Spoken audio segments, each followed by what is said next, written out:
극? 아니야, 그만할게. 미안해. 자, 볼게요. 표정이 굉장히 안 좋다. 왜? 나 아무것도 안 했는데, 왜? 채원이, 혹시 극? 극? 긁혔어? 아니, 그러지 마. 가자. 자, 거기 왜? 가자. 자, 4번 보시면요. 자, 사랑과 이별은 문학작품의 주된 화제 중 하나이다. 뭐 이건 뭐 크게 뭐 볼 건 없고요. 모든 사람에게 사랑하는 이와의 이별은 슬프고 고통스러운 일이지만, 자, 여기 부분이 중요하겠죠. 작가마다 자신이 지향하는 이별의 수용 양상. 그럼 여기는 가에서 다까지 뭐가 다른 거예요? 이별의 수용이 다른 거죠. 그죠? 이별의 수용. 수용에 대한 태도. 네. 따라서 작품 속에서는 이별을 대하는 다양한 양상이 형상화되어 있는데, 어떤 작품에서는 사랑하는 이를 잊지 못하여, 자, 거기 밑줄, 영원한 사랑에 대해 다짐하기도 하고, 자, 첫 번째 대응 방식. 영원한 사랑에 다짐을 했대요. 이게 제일 미련하죠. 네. 아무튼 두 번째. 그 다음에 어떤 작품에서는 이별의 슬픔마저 승화시켜 성숙한 사랑을 하겠다는 소망을 밝히기도 한다. 그럼 여기 뭐 두 가지 포인트 있어요. 슬픔이라는 것을 승화를 했대요. 우리 승화라는 얘기 자체가 우리가 마이너스적인 부분을 뭘로 전환한다거나 플러스적인 부분으로 바꾼다는 얘기였죠. 그 다음에 또 뭐가 있었냐면은, 자, 이걸 통해서 성숙한 사랑. 전 이게 제일 낫다고 봅니다. 요런 태도가 제일 낫다고 봐요. 그 다음에 세 번째, 어떤 작품에는 진정한 사랑을 위해서 어떤 태도로 이별해야 하고 어떤 자세로 자신을 대해야 하는지에 대한 거기 밑줄 자기 성찰의 내용을 드러내기도 한다. 자, 세 번째는 자기 성찰. 그러니까 얘는 뭐야, 이별이라는 거에 대한 뭐 어떤 슬픔보다는 뭐야, 다시 그냥 나를 한번 돌아봐야 된다는 얘기겠죠. 그죠? 자, 어쨌든 요 세 가지 포인트가 있으니까 이걸 기반으로 다시 한번 내용 봐봅시다. 아, 맞아요. 아까 달라진 부분이 하나 있다고 했었죠. 거기 이제 작품에 관련된 해설은 제가 오고 하고 따로 옆에 넣어놨으니까 이런 게 있다. 그냥 참고해 주시면 될 것 같아요. 작품이든 뭐 비문학 지문이든 제가 간단한 해설 같은 거는 다 넣어놨어요. 자, 볼게요. 자, 찔레라고 돼 있는데, 찔레꽃 알아요? 들어본 적 있어요? 근데 딱 봐도 그 꽃이긴 꽃인데 뭔가 괜히 막 잘못 건드리면 뭐 잣될 것 같고 막 그런 꽃이죠. 그쵸? 자, 일단 꽃이라는 속성과 가시라는 속성이 있었어요. 그쵸? 아름다운 모습이 있는 만큼 그래도 우리가 고통받을 수도 있는 거죠. 그쵸? 일종의 장미랑 비슷한 거죠. 그죠?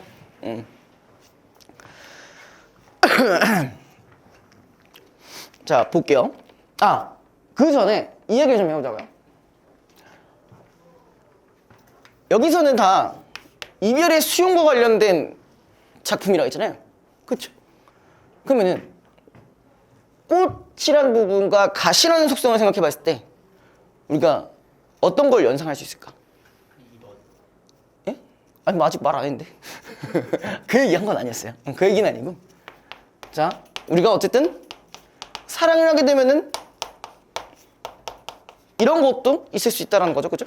기본적으로. 기본 속성을 생각을 해보셔야 돼요. 그죠?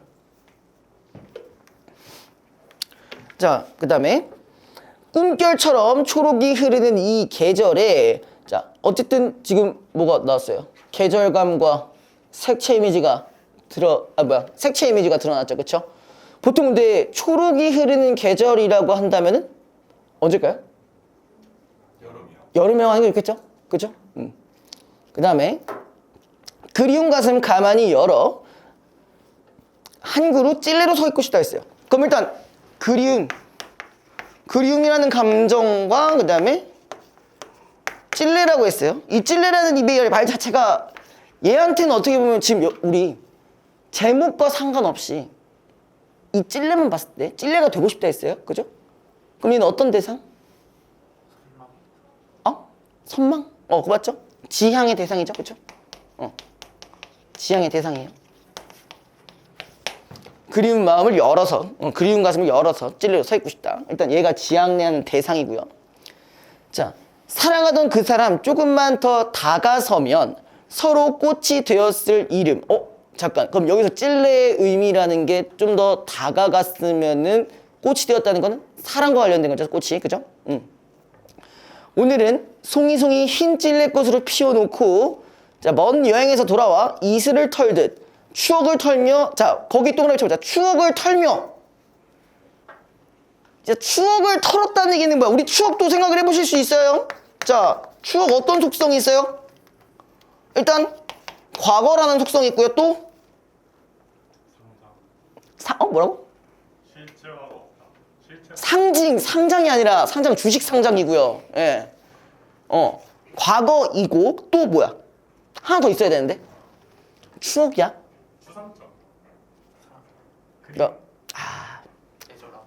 난 물어볼게. 미화. 가까이 왔어요. 여자친구 있었어요. 있던 적 있었어요. 그래요? 그럼 거기에 대해 안 좋은 기억만 생각나나요? 좋은 기억도 생각나나요? 없는 거 아니야, 이 정도면? 자, 보통 봐봐요. 여러분들의 전 남친이든 뭐 전 여친이든 뭐 없다면 좀 죄송하긴 한데 아무튼 있으셨다면은 그 사람에 대해서 뭐야 얘 족같은 새끼 이렇게 생각하진 않을 거 아니에요. 그쵸? 보통 뭐야 그런 나쁜 기억들은 여러분들은 망각의 동물이라 다 잊어버린단 말이야. 그죠? 무슨 뭐야 그때 걔 좋았지. 말이 좀 이상한데. 아무튼 좋은 기억이 생각나는 거죠. 그렇죠? 그러니까 추억이라는 속성 자체는 뭐야 어떤 사랑과도 상관없이 어쨌든 과거랑 이런 이제 기억이란 말이에요. 그렇죠? 맞죠? 근데 굳이 이 얘기를 한다는 얘기는 지금은 그렇지 않다는 거잖아요. 그렇죠? 그죠? 추억을 털면하는 부분이고 이거는 그냥 이별과 연결시키면 되는 거겠죠.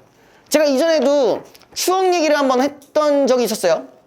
그 향수 같은 그러니까 우리가 일반적으로 알고 있는 향수라는 작품 있잖아요. 기억나세요? 정지용의 향수? 걔 다 뭐야? 그때 당시 고향의 추억에 대한 얘기를 하고 있잖아. 근데 추억은 항상 어때? 아름답잖아요. 그죠? 네. 제가 막 초등학교 때 그렇게 막 빼빼로 줘가면서 좋아했던 그 여자도 지금 현재 지금 보면은 좋겠어요? 저는 쌤때 빼빼로가 있었어요. 아이씨 무슨 내가 뭐 조선시대에 살았니? 어쨌든 지금 보면은 그런 것들이 와장창 깨지겠죠. 그죠? 물론 저는 그때도 개 차였지만 네. 아무튼 왜요? 이제 제 실체를 알아서 그럴만해요. 그때 당시에 그 얼굴이 생각이 나서. 아니 제가 뭘 보여드렸냐면은 제가 이제 한때 살이 많이 쪘을 때의 사진과 그리고 이제 20딱 20살 때 당시의 사진도 보여드렸어요. 누구한테요? 아까 여기 먼저 와 있던 분들한테. 아까 갑자기 얘기하길래. 지금 노랑 머리요? 그 훨씬 이전이요. 훨씬 이전. 훨씬 이전. 제일 궁금한데요. 궁금하다. 너 봤잖아. 안 봤니? 안 봤어. 많이 놀라시더라고. 그렇게까지 놀랄 줄은 몰랐어. 어떻게 그렇게 몇 킬로 셨는데 아니 그때는 몇 킬로가 중요한 게 아니야. 그냥 사람이 아니야. 처음에 아니 살찌고 문제가 아니라 그냥 별로였어. 그냥 내가 생각했을 때 그때 당시에 나는 너무 별로였어요. 아무튼 뭐 이 얘기를 왜 하다 이렇게 나왔는지 모르겠는데 아무튼 이제 그래서 털면서 초록 속에 가득히 서 있고 싶다까지도 이제 일종의 소망인 거죠. 그렇죠?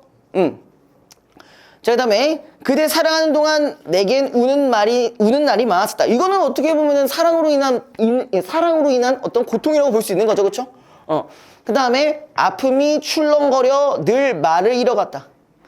오늘은 그 아픔조차 예쁘고 뾰족한 가시로 꽃 속에 매달고 그러면 얘는 아픔이라는 이 속성을 뭘로 변환하고 있는 거예요? 일종의 추억으로 변환하고 있는 거네요. 맞죠? 그다음에 슬퍼하지 말고 꿈결처럼 초록이 흐르는 이 계절에 무성한 사랑으로 서 있고 싶다 했어요. 그럼 어쨌든 간에 얘는 그럼 뭐에 제일 가까운 거야? 2번에 제일 가까운 거겠죠. 그죠? 승화하는 속 포인트가 제일 가까운 거겠죠. 자, 그 다음에 나 부분 보시면요. 제목에 일단 낙화라는 게 있고 첫사랑하는 게 있었어요, 그죠? 여러분들이 사실 이 시나 원래 알고 계셨던 시잖아, 그쵸? 제목이 좀 헷갈릴 수 있죠? 그냥 낙화 옛날에 뭐 남분분이래. 그거는 이제 뭐야? 뭐 결별이 이룩한 축복 그 부분이고, 그죠? 그다음에 뭐 여기도 고재종의 그 첫사랑 남분분 이제 거기 나왔던 거죠. 이건 조금 내용이 다르겠죠? 자, 보시면요. 자, 그대가 아찔한 절벽 끝에서 일단 절벽이라는 했어요. 절벽. 그 다음에 바람의 얼굴로 서성인다면은 그대를 부르지 않겠습니다. 이게는 뭐예요? 절벽이라는 속성을 생각해봤을 때 어때? 우리가 뭐 헤어진 어떤 위기에 해당할 수도 있고, 그죠? 우리가 아예 내가 이별을 한 상황이라고 볼 수도 있는 거고, 그죠? 동떨어진 거리감이 들어가는 부분이니까요, 그죠? 자, 옷깃 부둥키며 수선스럽지 않겠습니다. 수선스럽다 뭔지 아세요? 옷 있으니까 설마 그 다림질 막 이런 거 생각하는 건 아니죠? 수선을 떨다, 야단 떨다, 이런 뜻입니다. 뭐야? 오, 이거 뭐야? 모르는 분이 계셨군요. 네, 그럴 수 있죠. 자, 그 다음에 그대에게 무슨 연유가 있겠거니, 자, 거기 있죠. 내 사랑의 몫으로 그대의 뒷모습을 마지막 순간까지 지켜보겠습니다. 그랬어요. 자, 그 손 내미지 않고 그대를 다 가지겠습니다. 그러면 얘는 이별에 대해서 일단 어떻게 하고 있어요? 수용하고 있다는 그 태도는 똑같은 건데, 그쵸? 요 둘 중에 하나겠네요, 그쵸? 요 둘 중에 하나, 그죠? 자, 그럼 밑에 좀 볼게요. 아주 조금만 먼저 바닥에 닿겠습니다. 가장 낮게 엎드린 처마를 끌고 추락하는 그대의 속도를 앞지르겠습니다. 자, 근데 밑에 이런 말이 있었어요. 내 생을 사랑하지 않고는. 일단 뭐가 먼저 이루어져야 되는 거야? 내가 먼저 뭔가가 이루어져야 된다고 하는 거죠. 그럼 뭔가 사랑을 할 때 나의 상태도 알고 있어야 된다는 얘기죠. 맞죠? 나의 상태도 알고 있어야 한다는 거잖아. 내 생을 사랑하지 않고는 다른 생을 사랑하지 않을 수 없음을 늦게 알았습니다. 그럼 이렇다는 얘기는 어떻게 보면 우리가 이별을 통해서도 마찬가지 뭘 할 수 있다? 성숙할 수 있다는 부분 연결되겠죠. 이건 우리가 낙화에서도 이미 있었던, 혹은 첫사랑에서도 이미 있었던, 실제 그 작품에서도 있었던 그런 포인트였죠. 자, 그 다음에 그대보다 먼저 바닥에 닿아 강보의 아기를 받듯 온몸으로 나를 받겠습니다. 그러니까 이거는 사실 아까 위에서는 그대가 떨어지는 부분에서는 내가 지켜보겠다는 얘기였는데, 이번에는 뭐야? 내가 나를 받아내겠다는 거죠. 그러니까 어디까지 들어가는 거야? 나의 내면 속의 어떤 심연 속까지 들어가서, 그러니까 나에 대해서 제대로 알아야 되겠다는 얘기를 하고 있는 거죠. 결론적으로 얘기하면, 그렇죠? 근데 그게 참 좋은 말이긴 해요. 자, 여러분들이 어쨌든 간에 이것도 이제 연애 얘기 또 나오겠죠. 여러분들이 연애를 엄청 이쁜 사람 다 이쁘죠, 웬만하면. 그죠? 근데 저는 그거에 대한 사실 관심이 별로 없거든요. 왜 없냐면은 그거 좋아하면 뭐해? 만나서 뭐 될 거 아닌데 이런 거예요. 나 안 좋아할 것 같은데 내가 굳이 이런 거.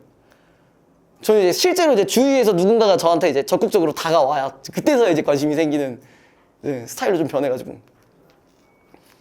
왜 그런 눈으로 보지? 왜 되게 동정하는 눈으로 보는 것 같은데? 누가요? 저요. 당신이요. 되게 동정 가득한 눈빛으로 보는 것 같은데. 아무튼 제가 좀 그런 부분들에서 있어서 이제 고백 같은 거는 아예 안 합니다. 혹시 고백은 다들 하시죠, 근데? 선생님 근데 연애에 관한 흑역사만 3개인 건 좀 많은 거 아니에요? 그 연애가 아니지. 연애를 하지도 못했는데 뭔 소리야? 사랑에 관한 흑역사가 3개인 건 좀 많지 않아요? 적은 거지. 그런가요? 아닌가? 내가 너무 많았니? 그럴 수도 있지. 그럼 뭐 아무튼 그런 시행착오를 겪었기 때문에 성숙해졌다. 내가 내 상태가 어떤지를 알고, 내가 뭐가 잘못된 건지, 뭐가 괜찮은 건지 이제 그걸 이제 알게 되는 거죠. 네. 항상 이런 주제 나오면은 왜 괜히 막 생각이 나가지고. 네. 그랬습니다. 자, 그 다음에 다 한번 보고 넘어갈게요. 자, 요거는 이제 수필이죠? 예, 수필입니다. 나의 남원집은 옛날부터 꽃나무가 많았는데 날이 갈수록 황폐해졌다.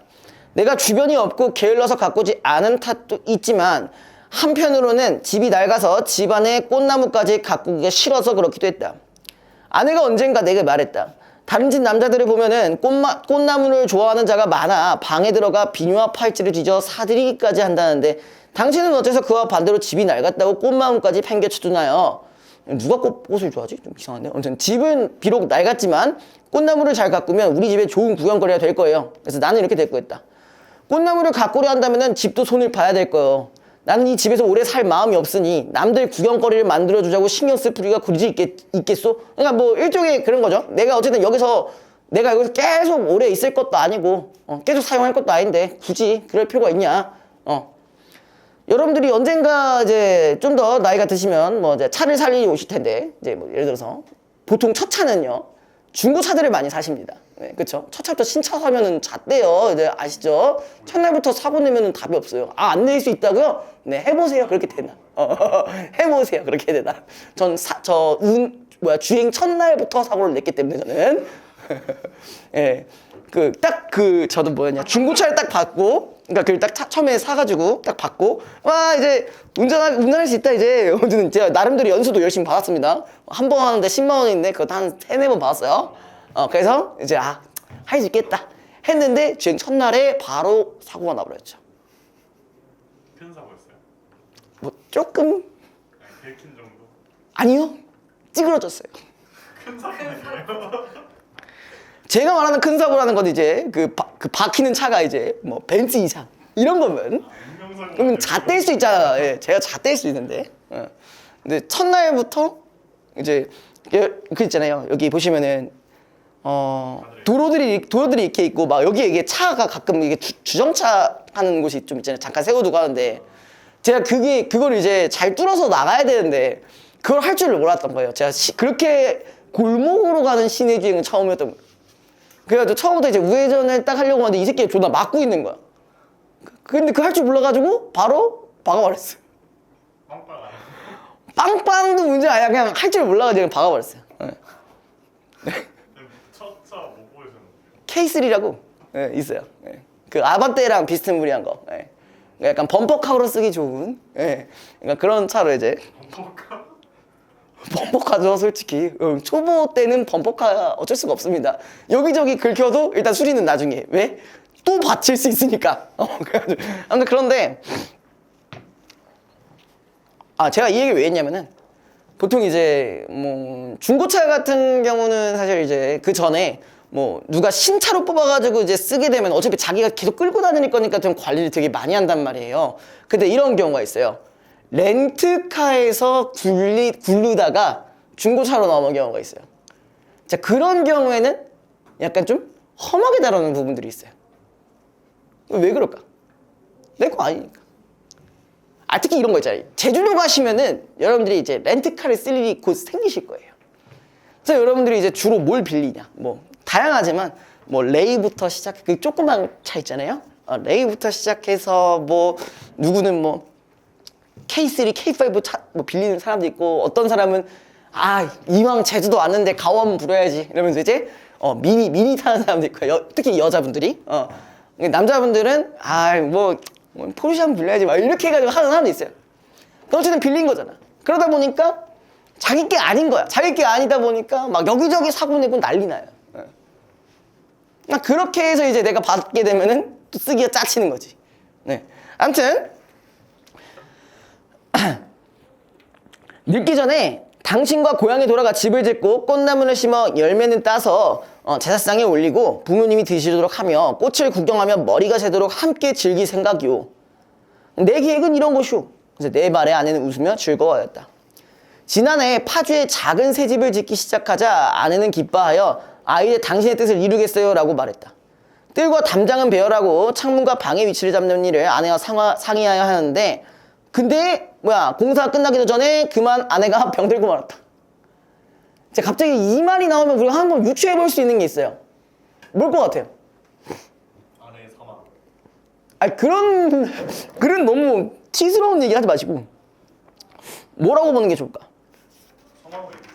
그러니까 어쨌든 간에 우리가 좀 시간을 좀 들여서 나중에 이제 고향에서 같이 살려고 한 거잖아요. 맞아요? 근데 지금 그러기도 전에 지금 병이 걸렸어. 그럼 어떻게 하자는 거야? 죽기 전에. 그냥 우리가 지금 있는 그 순간을 좀 같이 잘 했어야 되는데, 좀 즐겁게 살았어야 되는데, 사실 그렇게 못한 부분이 큰 거죠. 지금 이제 고향으로 가기 전에 이렇게 돼버린 거니까. 그죠? 자, 그 다음에 나는 아내의 병을 간호하다가 차도가 있으면 파주로 가서 공사를 감독하였는데 공사가 거의 끝날 무렵 아내가 위독해졌다. 임종을 앞에 두고 내게 파주 집은요? 집 옆에 묻어줄 걸, 존나 슬퍼. 한테 라고 말하며 눈물을 흘렸다. 온 집안이 파주로 이사 오던 날 아내는 관에 실려서 왔다. 이사를 관에 집에서 100보도 떨어지지 않은 곳에 장지를 정하니, 이 장지라는 게 이제 일종의 뭐 묘지터로 보시면 돼요. 기거하고 밥을 먹을 때 아내가 오가는 듯했다. 우리 산에는 아름드리 나무가 많아 울창하기 때문에 서도의 많은 산들 가운데 으뜸마다 선고조 무덤 아래에 아내의 물음을 썼기 때문에 굳이 나무를 심을 필요가 없었다. 하지만 장례를 치르고 나서 무덤 가까운 곳에 나무를 베어 칡넝쿨과 나무 뿌리가 뻗어 그늘이 들이우는 것을 막았다. 또 좋지 못한 나무들을 베어내고 소나무와 삼나무 따위만을 남겨두자 나무들이 듬성듬성 설게 됐다. 그래서 다시 나무를 심기로 하여 이듬해 한식날 삼나무 치목 30그루를 심었다. 지금부터 내가 죽기 전까지 봄가을에 나무 심는 일을 관례로 할 것이다.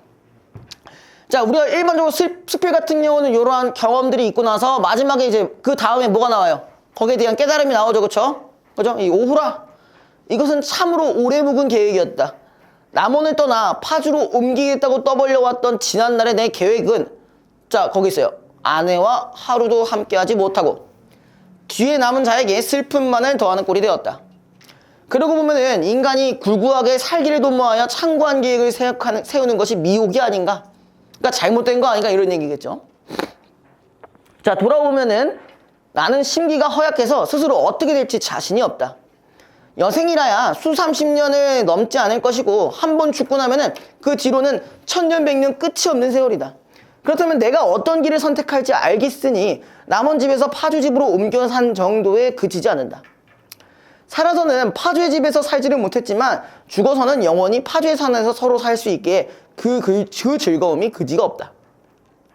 이것이 내가 무덤을 새로 쓴 산에 나무를 심고 집에 심었던 것을 종류에 따라 하나같이 산에다 옮겨 심는 까닭이었다. 그럼 이 얘기는 뭐야? 결국 이 아내와의 뭐 일단 사랑에 대한 일단 후회는 일단 있었죠. 첫 번째는. 그죠?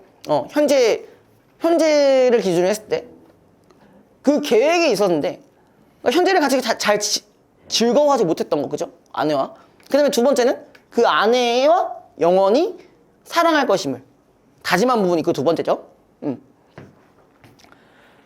다음에 그렇게 하여 나의 꿈을 보상받고 나의 슬픔을 실어보내며 또 나의 자손과 후인으로 하여금 내 마음을 알게 하노니 손상치 말지어다. 누군가는 이렇게 말하리라. 그대는 앞으로 살아갈 방도는 꾀하지 않고 사후의 일만 계획한다. 죽은 뒤에는 지각이 없으니 계획한들 무슨 소용이 있는가. 우리가 일반적으로 알고 있는 이 죽음이라는 키워드는 사실 뭐에 조금 더 가까워요? 허무함과 허망함에 조금 더 가깝죠. 그쵸? 원래 같으면은, 그죠? 근데 우리는 뭘 가져갔어요, 여기서? 사랑이라는 걸 가져갔을 때, 요거 가져갔을 때는, 요거는 영원성이 들어간다고 볼 수가 있는 거죠. 그죠? 자, 그래서 나는 말한다. 죽은 뒤에는 지각이 없다는 말은 내가 차마 들을 수 없는 말이다. 그러니까 요 부분이 이제 일종의 후회가 들어간 부분이라 볼 수가 있고요. 그래서 개축년 4월 3일 태등은 군함에서 쓴다. 뭐 이렇게 해서 네, 마무리가 됩니다. 그럼 여기 부분이 이제 다일 거고요. 그죠? 그리고 여기 부분이 가였고 여기 부분이 나였습니다. 자, 요거 기반으로 이제 문장 한번 볼게요.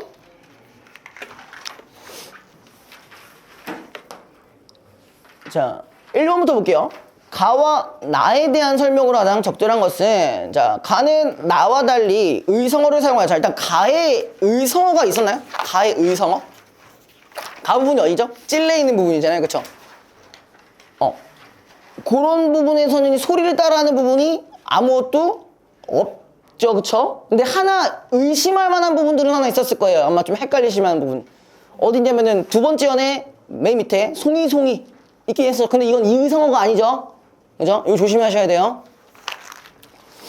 자, 그 다음에 2번. 나는 가와 달리 색채 대비를 통해 화자의 비극적 처지를 부각하고다. 일단은 봐봐요. 나의 색채 대비가 있나요, 일단?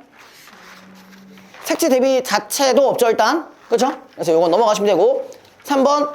가와 나 모두 영탄적 표현을 사용하여. 자, 요거는 많이 조심을 해주셔야 될 거예요.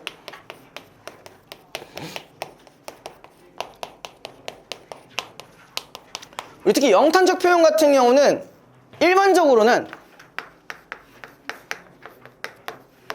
많이 들어가는 포인트예요. 특히 고전시가에서 많이 들어가는 포인트긴 해요. 물론 여기에 영탄적 표현 있을 수 있어요. 있겠죠. 근데 문제가 뭐냐면은, 자, 이거 다음에 나온 게 조금 거슬리는 부분이 있어요. 영탄적 표현을 통해 뭐가 있었다? 단호한 의지를 가지게 돼요. 우리가 일반적으로 영탄적 표현은 감탄이죠, 그죠? 이 감탄이라는 것과 단호한 의지랑 연결이 되나요? 안 되죠. 보통은 안 됩니다. 네. 그럼 단호한 의지라는 말이 나오려면 뭐가 있어야 돼요? 어떤 표현이 있어야 돼요? 어떤 표현? 에? 단호한 의지가 있는데? 비유? 무슨 비유? 단호한 의지 얘기하는 거, 어조 얘기하는 거지. 어조랑 표현. 이런 거 들어가죠. 여기 들어가야겠죠? 그쵸? 단정적 어조가 들어가 있어야 됩니다. 그러니까 얘는 원래 애초에 이 둘이 미스매치라는 거예요. 이게 문학 선지가 이런 것들이 많은데 여러분들이 여전히 선지를 구별하지 못하시고 그냥 접근해 보시면 안 된다는 얘기예요. 근데 그 얘기를 계속 3월부터 계속 하고 있는데 여전히 안 고쳐진 분들 은근히 많죠. 그죠? 자, 그럼 실제로 이제 이것까지는 한번 봐야 돼요. 가와 나 모두 영탄적 표현이 일단 있는지 한번 보자고요. 일단 가와 나는 둘 다 없습니다. 그쵸? 없는데 얘는 뭐에 더 가까운 거야, 얘는? 단정적 어조에 더 가까운 거죠. 그럼 이거는 뭘로 바꿔주시는 게 맞아요? 단정적 표현을 혹은 단정적 어조를 사용하여 단호한 의지를 드러내고 있다. 왜? 얘는 다 다뤘구나잖아. 맞죠? 단정적 어조가 드러나고 있어요. 자, 4번. 가는 동일한 서술어를 활용하여 소망을 강조하고. 자, 일단 끊어봅시다. 뭐랑 뭐로 끊어봐야 돼? 동일한 서술어랑 화자의 소망 같이 끊어줘야겠죠? 동일한 서술어를 통해 소망이 있는지. 자, 뭐가 있어요? 뭐뭐 하고 싶다라는 식으로 나와있죠. 그쵸? 아, 그럼 이건 소망이 맞네요. 그죠? 맞나요? 자, 그 다음에 옆에 나는 동일한 서술어를 사용하여 화자의 의지를 강조하고 있다. 자, 나 부분에는 뭐가요? 뭐뭐 하지 않겠습니다. 뭐뭐 하지 않겠습니다. 쭉쭉쭉 뭐 하겠습니다. 이렇게 쭉쭉 나왔어요. 그죠? 이건 맞네요. 자, 근데 우리가 의지를 강조한다 했을 때 하나 더 추가를 해주자고요. 자, 이 의지가 나오려면 단정적 어조도 있어야 되지만 방금 어떤 포인트가 하나 있었냐면은 뭐뭐 겠습니다 라는 말도 있었어요. 그럼 이거를 선지를 조금 변경을 해보자고. 조금만 뭘 한번 변경해볼까?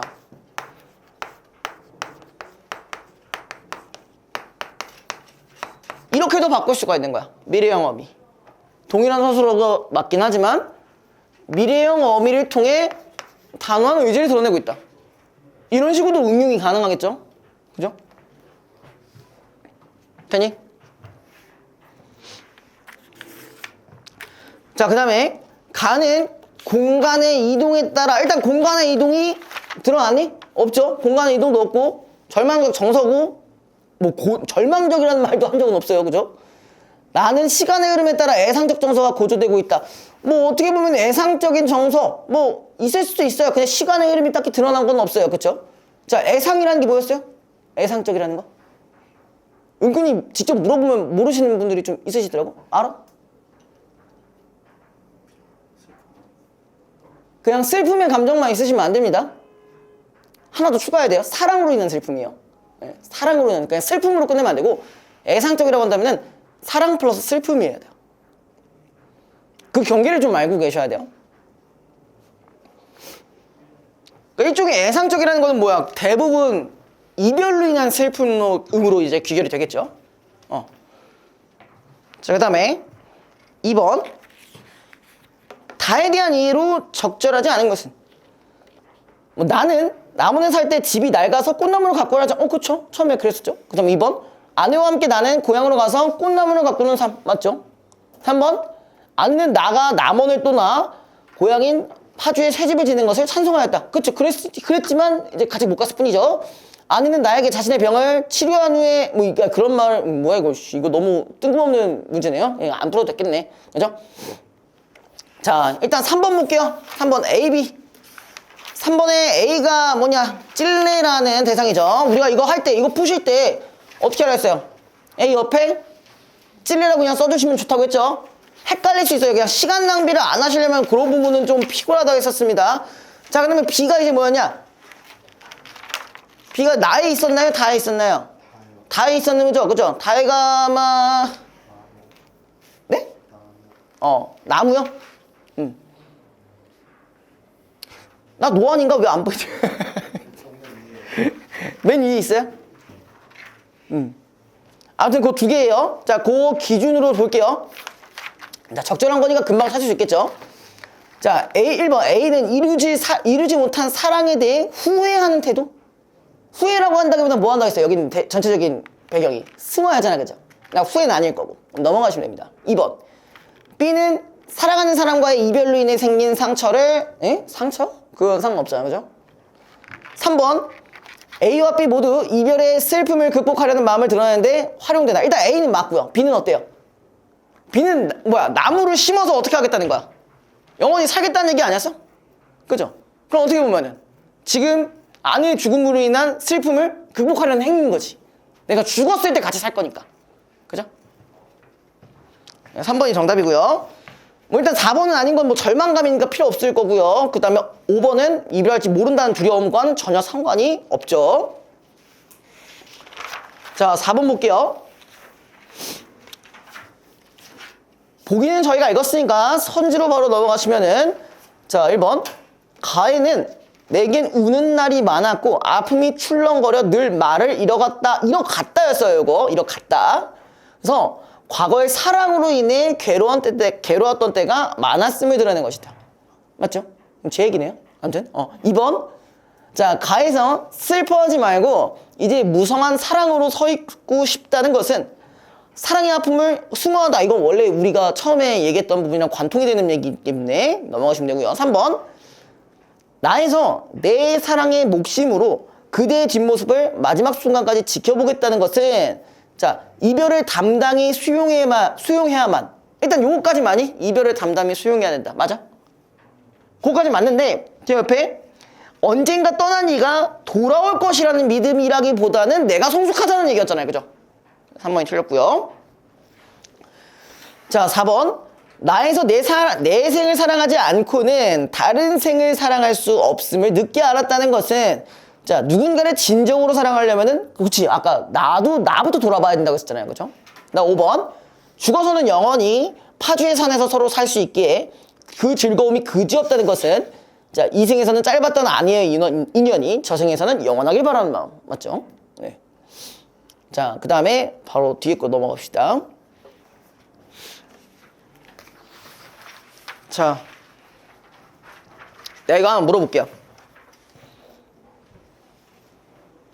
근데 지금 제가 이렇게 말을 하기 전에 여러분들이 지금 반응이 먼저 와야 되는데, 이 작품 했던 거 아니에요? 왜 아무도 반응이 없어? 모두가 리셋되었나요?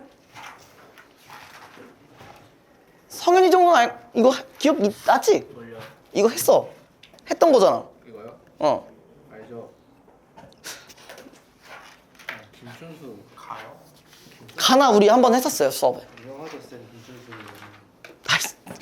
아니야, 아니다.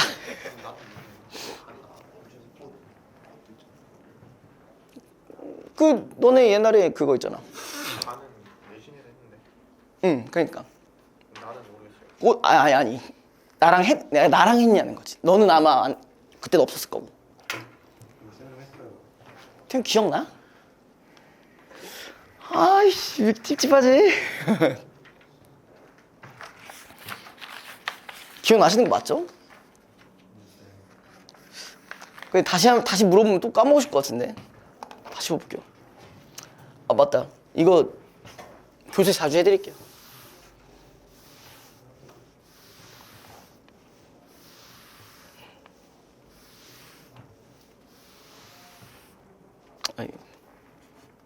아직 안 날리죠?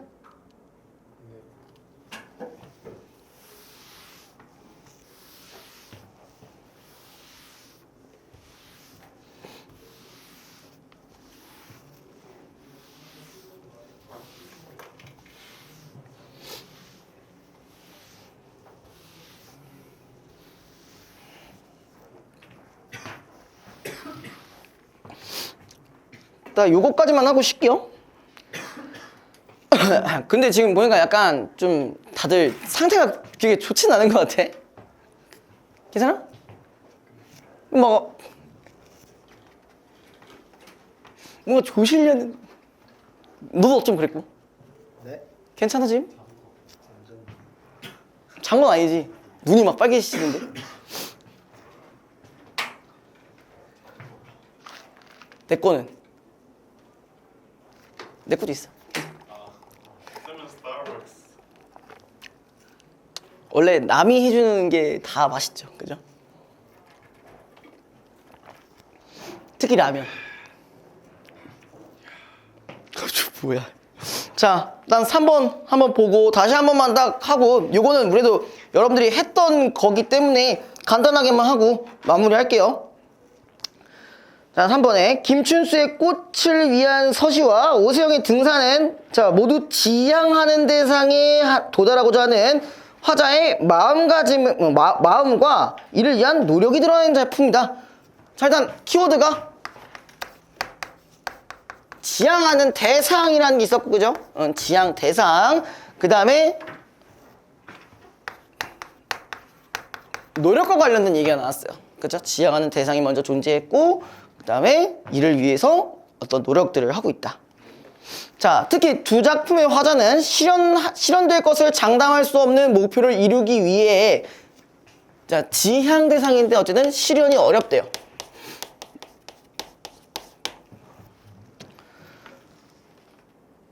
그래서 이걸 위해서 의지를 모이고 노력을 기울이지만 그 과정은 매우 어렵고 고통스럽다는 공통점을 지니고 있다.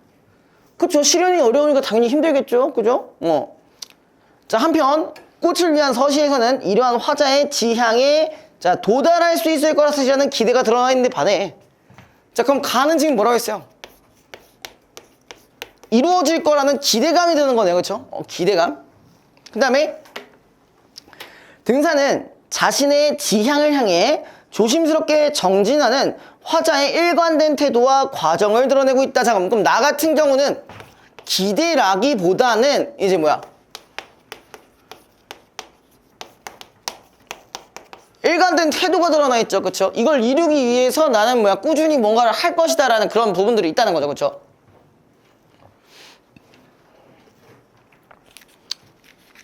자, 이제 본문 한번 다시 넘어가 볼게요.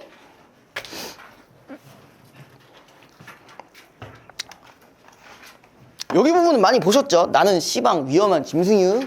아무튼 일단 이렇게 얘기를 하고 있습니다. 그쵸, 승규야? 어디서 많이 들어보셨죠? 자, 아무튼 그랬는데 자, 이런 이유가 뭔 거야? 그러니까 얘가 진짜 짐승이라 그런 게 아니라 뭐예요?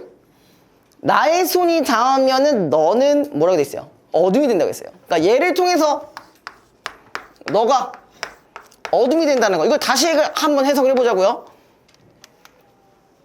여기 있는 너를 뭐로 보시면 돼? 지향 대상이죠? 얘가 진짜 짐승이라 어둠이 되는 게 아니라 이 지향 대상이 뭐가 어떻게 어둠이 된다는 거는 실현하기가 어렵다는 얘기로 생각을 해본다면은 그쵸? 그쵸? 우리가 얘 원래 뭐 배경 지식을 몰라서 문제가 안 됩니다. 그죠?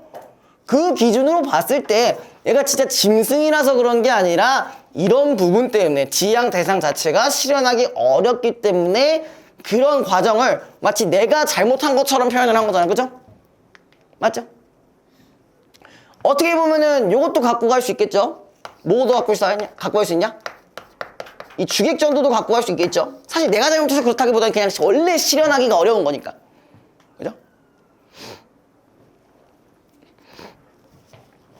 자, 그 다음에 존재에 흔들리는 가지 끝에서 특히 우리가 김춘수 작품을 많이 접해봤다고 한다면은 요거 많이 기억하실 거예요. 어쨌든 뭐 내신에 써 있으니까 김춘수 하면은 뭐가 나와야 돼요? 보통 주제가 대상 인식. 대상의 인식, 그치? 존재의 인식, 뭐 대상의 인식 이런 게 들어가 있어요, 그쵸? 존재에 관한 것들, 네, 이런 것들이 나옵니다. 그래서 그것도 좀 생각을 해보시면은 네, 조금 더 도움이 됩니다. 자, 아무튼 존재에 흔들리는 가지 끝에서, 그러니까 지금 존재의 인식을 제대로 하고 있지 못하는 상황에서 너는 이름도 없이 피었다 진다 라고 했으니까, 자, 얘는 그럼 어떻게 보면은 뭐라고 볼 수 있어? 꽃이라고 볼 수 있는데 얘는 여기서 근데 지금 얘가 명확하게 말은 하지 않았잖아. 맞죠? 자, 일단 얘에 대해서 어떤 꽃이라고 명명을 한 적이 없고요. 없는 상태에서 피었다 진다라고만 갖고 가시면은 그럼 얘는 무슨 표현일까? 자, 얘를요 꽃으로 생각하지 말고요 얘로 생각하면 얘가 지금 누군지 모르잖아. 누군지 모르는데 뭔가 감각적으로 알 수 있게끔 변환을 시켜놓은 거잖아요. 이거 우리가 뭐라고 하죠? 그쵸? 관념의 구체화로도 연결이 가능하겠죠? 그죠? 관념의 구체화. 물론 우리가 대략적으로 꽃이라고 생각해볼 수는 있지만 보기에 나오는 요 대상을 먼저 정해줬잖아. 그걸 기반으로 한다면 우리가 이렇게 갖고 갈 수가 있는 거죠. 오케이? 자, 그 다음에 눈시울에 젖어드는 이 무명의 어둠에. 그럼 이 눈시울이 젖어든다는 얘기는 뭐야? 내가 지금 어떤 실현하기 어려운 것에 있어서 내가 뭘 하고 있다는 거야? 슬퍼하고 있는 거죠. 그쵸? 그죠? 좌절하고 있고요. 고통받고 있고요. 그죠? 추억의 한 접시 불을 밝히고 나는 한밤내 운다. 나의 울음은 차츰 아닌 밤 돌개바람이 되어. 자, 지금 뭐가 나왔냐면은 울음이 응애가 돌개바람이 돼서, 근데 얘가 어디까지도 연결되냐? 그 밑에 탑을 흔들다가 자, 돌에까지 스미면 금이 될 것이다 그랬어요. 자, 얘가 돌한테 스며들게 되면은 금이 된다. 자, 이거 뭐라고 바꾸시면 될까요? 일단 여기까지는 어때요? 여기까지는 긍정적이에요, 부정적이에요? 그죠? 부정적이죠. 그렇죠? 맞아요.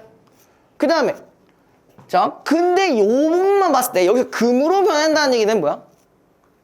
긍정으로 바뀌었다는 얘기죠. 우리가 아까 이런 구조를 뭐라고 했죠? 처음에 이거 하기 전에 승화라고 했죠? 그쵸? 좋아요.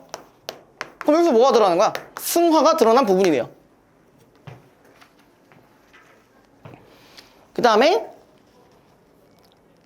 그러고 나니까 이제 뭐가 드러났어요? 존재가 드러났죠? 얼굴을 가리운 나의 신부. 신부 자체가 이제 여기서 지향하는 대상이라고 볼 수 있겠죠? 자, 그 다음에 나 부분.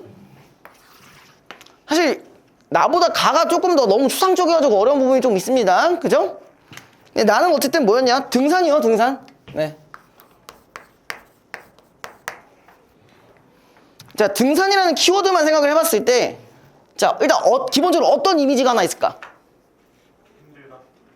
아, 이미지. 뭐뭐 이미지. 그 상승, 그죠?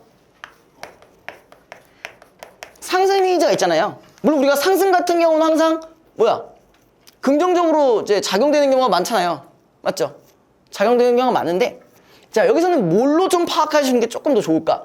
자 등산을 통해서 내가 나중에 언젠간 정상으로 오르겠죠? 이 정상으로 오르는 것 자체가 어떻게 보면은 얘는 이렇게 바꿀 수 있어. 지향, 대상으로 바꿀 수 있는 거죠. 그쵸? 그리고 여기서 말하는 이 상승 이미지의 뜻은 뭐 물론 긍정적이긴 하지만 사실 뭐에 좀 더 가까운 거야? 노력에 좀 더 가까운 거죠. 등산하는 이 부분 자체가 노력이 되고 또 뭐가 될 수 있을까? 하나의 과정이랑도 연결이 가능하죠. 그죠? 잠깐만. 얘가 갑자기 들어와가지고.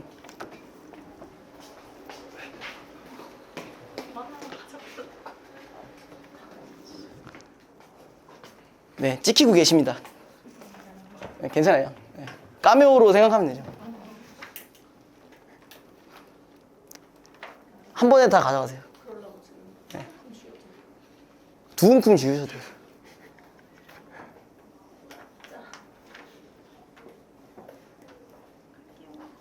확실하신 거죠?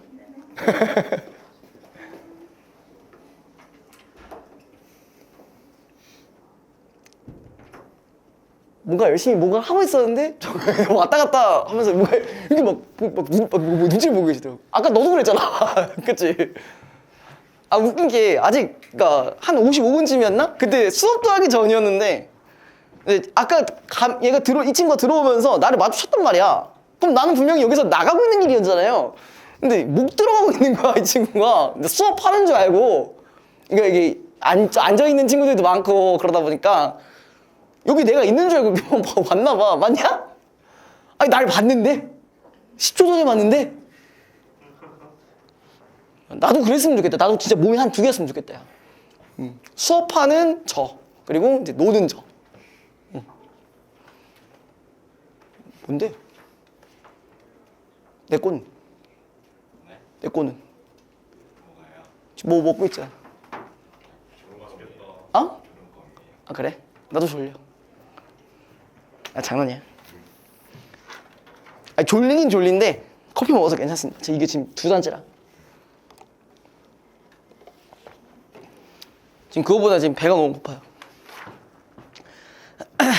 자, 아무튼 요거 2가지 키워드를 이렇게 말씀드렸으니까 네, 요거 기억하시고 바로 다시 연결해 볼게요.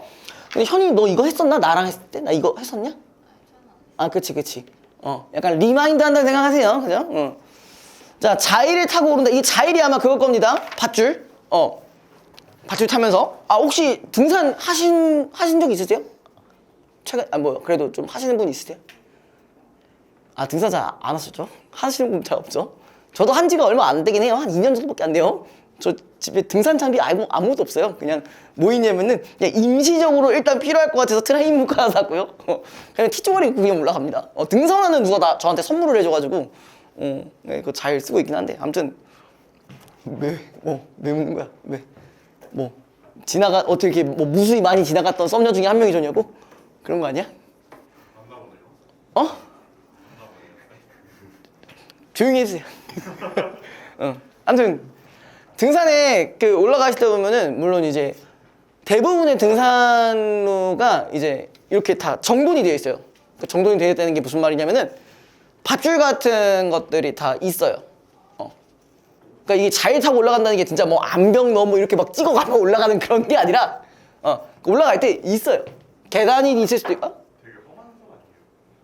그거는 그냥 등산로를 벗어난 것 같은데 그거는 암벽을 타는 산이면 등산로에 벗어나는 거죠. 절벽 타고 올라가야 되는 거잖아, 그지? 죽을 수도 있어요. 아무튼 대부분은 네, 이렇게 갈 수 있게끔 길을 이렇게 만들어 놓습니다. 자, 근데 여기서는 조금 다른 등산인 것 같아요. 다른 의미의 등산인 것 같아요. 자, 흔들리는 생애의 중량. 야, 벌써부터 뭐가 위험해진 거야? 목숨이 지금 위험하다 생각하는 거죠, 그죠? 생애 약간 약간 목숨의 그 무거움, 약간 그런 걸 지금 느끼고 있는 상황이에요. 그러니까 한마디로 얘는 일종의 뭘로 보시면 돼. 여기서의 등산은 우리가 일반적으로 알고 있다라기보다는 뭘로 봐야 돼요? 살짝 극한의 상황이라고 생각을 해주시는 게 좀 더 좋겠죠? 그죠? 자, 그러다 보니까 확고한 가장 철저한 믿음도 한때는 흔들린다. 그치, 내가 지금 뒤질 수도 있는 생각인 그런 상황인데 당연히 내 믿음이 흔들릴 수 있겠죠. 기존에 갖고 있던 믿음이. 그죠? 그 다음에 자, 여기서 나왔죠? 암벽을 더듬는다. 야, 암벽 타고 가는 그 등산이네요. 그죠? 빛을 찾아서 조금씩 움직인다. 자, 여기서 빛이라고 한다면은 조금 뭐라고 연결될 수 있을까요?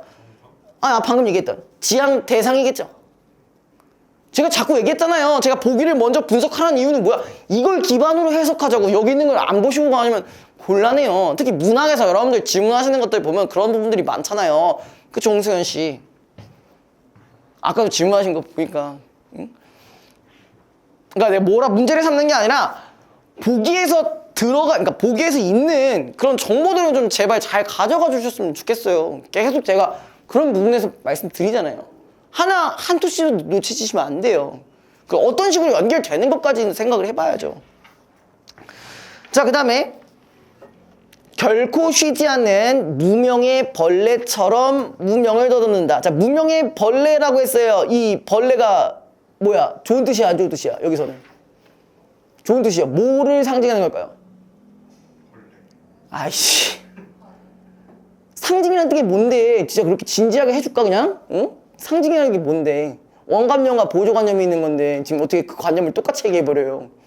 자기 자신? 그 맞긴 한데 노력하는 대상이라고 보는 게 좀 더 좋겠죠? 노력과 관련된 대상. 자, 그 다음에 함부로 올려다보지도 않는다. 함부로 내려다보지도 않는다. 자, 일단 이 뜻은 뭘까? 물론 뒤에 설명이 어느 정도 잘 되어 있지만 뭐로 해석하는 게 좋을까? 자, 보기를 기반해서 찾아보라는 얘기였어요, 저는. 함부로 올려다보지도 않고 내려다보지도 않는다. 그럼 뭐만 보고 한다는 거야? 그쵸? 이렇게 연결시켜줘야죠. 보기를 연결한다면. 물론 안 보셔도 풀 수 있는 방법은 있죠. 밑에 벼랑에 뜨는 별이나 피는 꽃이나 이슬이나 세상의 모든 것은 내 것이 아니다. 다만 가까이 할 수 있을 뿐이다. 그러니까 이런 이상적인 대상들은 다 내 것이 아니라는 일단 마인드를 하고 다만 내가 가까이 할 수 있다는 건 어쨌든 올라갈 수는 있다는 거잖아요. 그렇죠? 노력은 할 수 있다는 거죠. 자, 조심스럽게 암벽을 더듬으로 가까이 접근한다. 행복이라든가 불행 같은 것은 생각하지 않는다. 아까 그 뭐라고 돼 있냐면은 지향적, 그러니까 어떤 지향이든 아니면 뭐 고통이든 그런 것들에 대한 생각을 따로 하지 않고 어떻게 하겠다는 거야. 계속 일관된 태도로 올라가겠다는 얘기잖아요. 그죠? 생각하지 않는다라는 부분을 통해서. 그죠? 물론 보기가 없었어도 이런 부분에서는 파악을 할 수가 있었겠네요. 자, 발붙일 곳을 찾고 풀포기에 매달리면서 다만 가까이 갈 뿐이다. 그러니까 이것도 정진하는 자세랑 연결을 시키면 됩니다. 자, 1번이랑 4번, 1번, 2번, 3번까지만 볼게요. 이거 그냥 다 있네. 다 볼게요. 자, 1번. 가와 나의 공통점으로 가장 적절한 것은, 자, 1번. 영탄적 표현. 일단 영탄적 표현. 가에 있어, 없어? 있어. 어디? 신부여 있죠? 그쵸? 나에 있어, 없어? 나에는 없어요. 그쵸? 나에는 없어요. 그러니까 여기 넘어가시면 되고요. 자, 2번. 의인법을 통해 대상에 대한 화자의 친근감을 표현하고 있다. 자, 일단 의인법이 있기는 있죠? 그쵸? 꽃을 위한 서시였잖아. 우리 애초에 제목에 꽃이라고 나와서 그렇지만 표현상으로 보면은 사실 그게 드러나진 않았잖아. 그죠? 그래서 이렇게 볼 수는 있지만 친근감이다 라고 보기엔 조금 어렵죠. 3번. 공간의 이동을 통해 변화하는 화자의 심리. 공간의 이동이 나에는 있을 수 있는데 심리가 변하진 않죠. 일관된 태도이기 때문에 틀렸고요. 4번. 불가능한 상황의 설정을 통해 화자의 이상향을 애초에 불가능한 상황 자체가 있지는 않죠. 자, 5번 현재형 표현. 그럼 현재형 표현을 봐야겠네. 뭐가 있어? 일단 가해. 된다. 또 운다 있죠. 그 다음에 나 부분에는 뭐가 있어요? 흔들린다, 더듬는다 뭐 이런 게 있죠. 자, 이렇게 있고 존재하고 화자가 느끼는 긴장감을 나타내고 있다. 그쵸? 가에서 어둠이 된다 같은 경우는 이상을 이룰 수 없는 상태인 거니까 그렇게 연결 가능하고, 지금 나 같은 경우는 믿음이 흔들리는 거니까 어때요? 이것도 긴장감이라고 볼 수 있는 거죠. 그쵸? 맞죠? 자, 그 다음에 2번 기억과 니은에 대한 설명. 자, 기억이 무명의 어둠이었고 이 니은이 무명의 벌레였습니다. 자, 이걸로 적절한 거. 자, 1번 기억과 니은은 무기력하게 대응하는 거 아니잖아요. 얘 계속 노력하고 있잖아요. 그죠? 자, 2번 기억 니은은 모두 화자의 본질적인 가치가 드러나지 않는 암울한 현실을 나타낸다. 자, 무명의 어둠이라고 한다면 뭐 그렇게 볼 수도 있겠지만 야, 나가 아니죠. 그죠? 3번 기억은 과자? 배고픈가? 화자가 느끼고 있는 불안함이야? 그거는 보기엔 조금 어렵죠, 아직까지는. 자, 니은은 화자가 느끼고 있는 좌절감. 좌절감이 아니라 계속 노력하고 있으니까 이거는 연결이 안 될 거고요. 자, 4번 기억은 화자가 깨닫게 된 태생적 한계는 아니고 4번 니은은 화자가 느끼게 된 심리적 이것도 아니잖아요. 그죠? 자, 5번 볼게요. 자, 화자가 처해져 있는 부정적 상황이 좀 연결되겠죠. 그쵸? 니은은 부정적 상황에서 벗어나려는 화자의 태도, 노력하는 태도로 연결시키면 됩니다. 3번은 선지만 볼게요. 자, 가에 나의 울음이 돌개바람이 되어 금이 될 것이라는 표현에는 목표에 도달할 수 있을 것이라는 화자의 기대가 들어가 있다. 그 기대는 맞겠죠. 언젠간 하겠다는 얘기니까. 승화라고 했었으니까요. 자, 2번 나에서 함부로 올려다보지도 내려다보지도 않는 화자의 행위에는 자신의 지향을 향해 조심스럽게 정진하는 태도. 제가 처음에 이 부분 연결시키라고 했었죠. 그렇죠? 3번 가의 눈시울에 젖어드는 대상에 도달하는 과정의 고통을 나의 결코 쉬지 않는 대상에 도달하는 과정의 어려움을 드러낸다고 볼 수 있다. 이것도 맞겠죠. 그렇죠? 4번 가의 화자가 한밤내 우는 행위와 나의 화자가 암벽을 더듬는 행위는 모두 목표를 이루기 위한 과정. 자, 암벽을 더듬는 것까지는 뭐 그럴 수 있을 것 같은데 한밤내가 조금 애매하겠죠. 한번 봐볼게요. 자, 꽃이 피었다 지니까 이런 속에서 추억의 한 접시 불을 밝히고 나는 한밤내 온다. 그럼 이 추억이라는 게 뭐겠어? 지향 대상과의 어떤 추억이겠죠. 그냥 오기까지 기다리면서 계속 우는 거니까 노력이라고 연결할 수는 있겠네. 이해돼 이거? 왜? 추억이라고 아까 위에 있었잖아요. 그죠? 5번 가의 얼굴을 가리는 나의 신부여와 나의 가장 철저한 믿음도 한때는 흔들린다는 모두 화자가 목표를 이루는 것이 장담할 수 없는 일을 의미한다고 볼 수 있다. 얼굴을 가린 신부는 장담할 수 없는 일이 아니라 애초에 뭐라고 했어? 기대한다고 했잖아. 그죠? 그렇기 때문에 이제 두 분이 태도가 다르서 그래서 이건 틀렸다고 보시면 됩니다. 5번이 정답입니다. 여기까지만 할게요. 지구 전범위였어요. 그렇죠? 전범위. 전지구적이라고 했어요. 이거 옛날에 좀 비슷한 질문이 하나 있었거든요. 뭔지 아세요? 옛날에 그 환경적인 문제가 더 이상 특정 지역뿐만이 아니라 전 세계적으로 퍼진다고 했었어요. 그게 이제 산업이 발전할수록 거기에 대한 만약에 똥을 싸면은 피해를 입는 국가가 많이 생긴다고 해서 대표적인 게 뭐예요? 그거 있잖아. 후쿠시마. 그거 방류 잘못하면 어떻게 돼요? 그 전 세계 해산물을 못 먹을 수 있어요. 그죠? 그것도 뭐가 있었어요? 중국이라고 말할 수는 없지만 코로나가 있어서 그죠? 그런 것도 있었잖아요. 그죠? 그러니까 이런 것에 대한 사고가 한번 터지면 전 세계적으로 확산될 수 있다라는 뭐 그런 지문이 이전에 있었죠.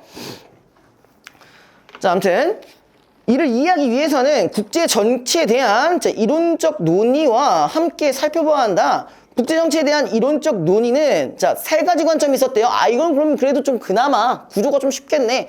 현실주의, 자유주의, 구성주의 관점에서 이루어져 왔다. 그럼 당연히 첫 번째는 현실일 거고요. 그죠? 자, 현실주의는 주권 국가를 주요 분석 단위이자 행위 주체로 보며, 그러니까 얘는 주권이 있는 국가를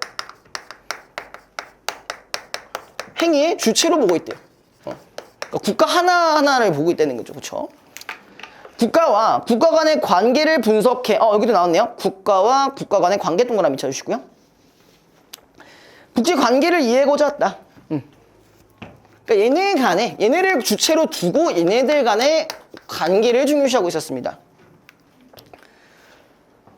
자, 그 다음에 이 이론에 따르면은 국제관계는 합리적인 단일 행위자인 국가 간의 힘의 정치. 또 뭐 나왔어요? 관계라는 건 당연히 어떤 상대성이에요. 상대적인 어떤 권력, 힘과 관련된 얘기였죠. 그쵸?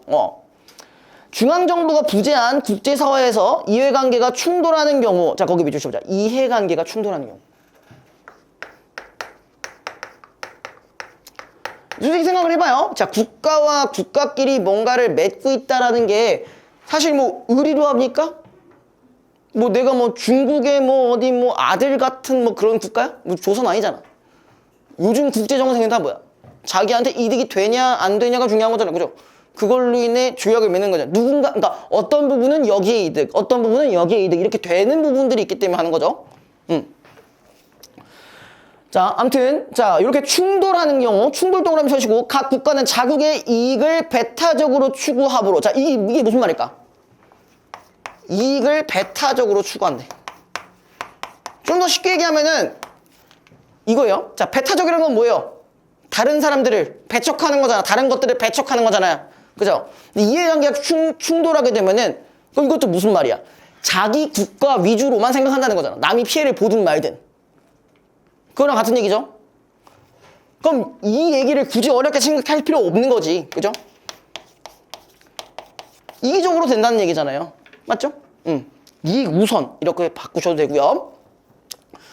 자, 그래서 국가 간의 갈등 및 경쟁 관계는 불가피하나 그럼 현실주의는 지구 환경 역시 국가 간의 갈등 영역으로 보고 협력을 통한 환경 문제 해결이 힘들 것이라는 전망을 제시한다. 왜 이런 말이 어떻게 연결되는 거야, 결론적으로?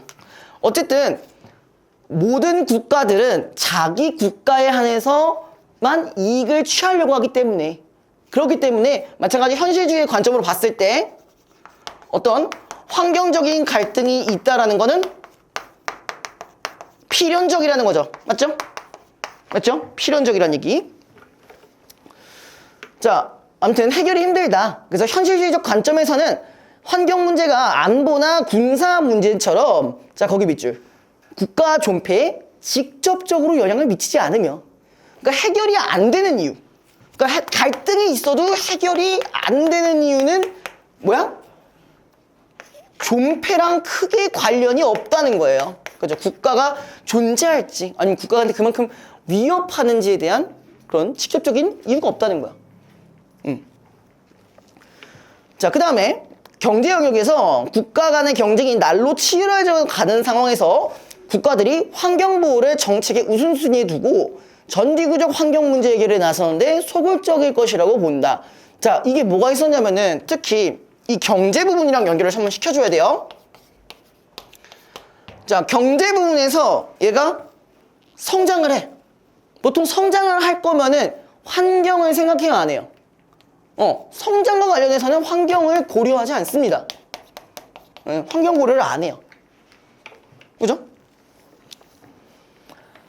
자, 그 다음에 또한 개별 국가들이 다른 국가들에 대한 신뢰가 낮고 거기 동감이 왜 신뢰가 낮은 거야? 다 자기랑 똑같은 생각하니까 신뢰도가 생길 리가 없죠. 다들 이렇게 개발하고 성장할 거냐고 어차피 그래가지고 환경을 소극적으로 생각할 건데 맞잖아요. 자, 이럴 때 우리가 어떻게 생각해야 돼? 자기가 그러니까 여러분들이 그냥 국가를 다 생긴다고 생각해보세요. 이기적으로 생각할 거 아닙니까? 내 국가가 짱이지. 나름 나까지 다른 가지 다 생각할 거예요?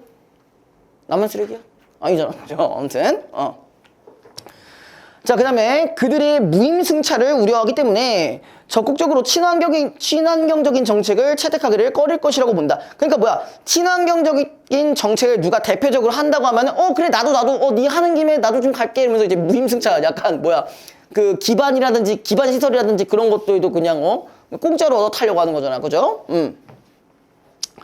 결과적으로 지구환경 정치는 개별 국가들의 거기 밑줄 배타적 이익 추구 그 다음에 자 집단적인 노력의 부재 거기 밑줄 그러니까 현실주의 입장에서는 이 두 가지 포인트로 인해서 비관적인 상황이 부닥치게 될 수 있다는 것이다라는 거죠. 그죠? 그 두 포인트 좀 기억을 해주시고요. 현실주의는 끝났습니다. 두 번째 이번엔 자유주의죠.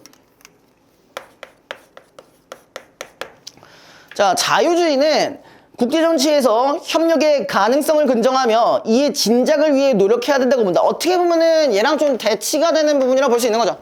맞죠? 뭐라 써있냐면 협력의 가능성이 있대요.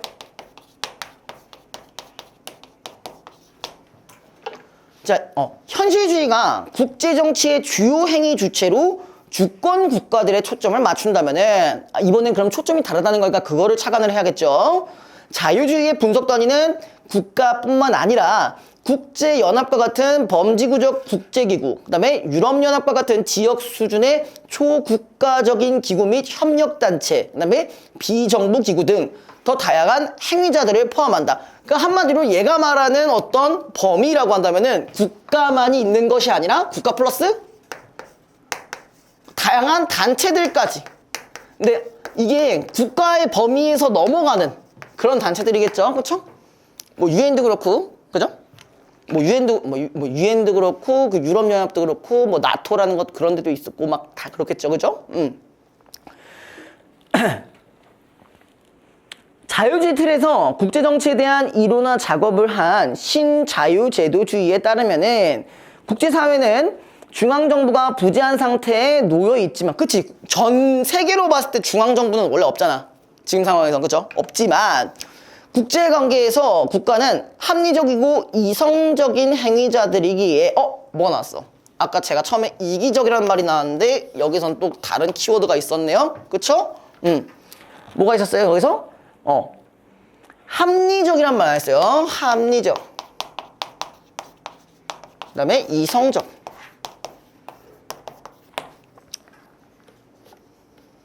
자, 그 다음에 자국의 이익을 추구하기 위해 다른 국가들과 교류 협력하는 선택을 한다고 합니다. 이건 배타성이랑도 좀 연결이 되는 거죠. 여기는 상호 보완적이죠. 그렇죠?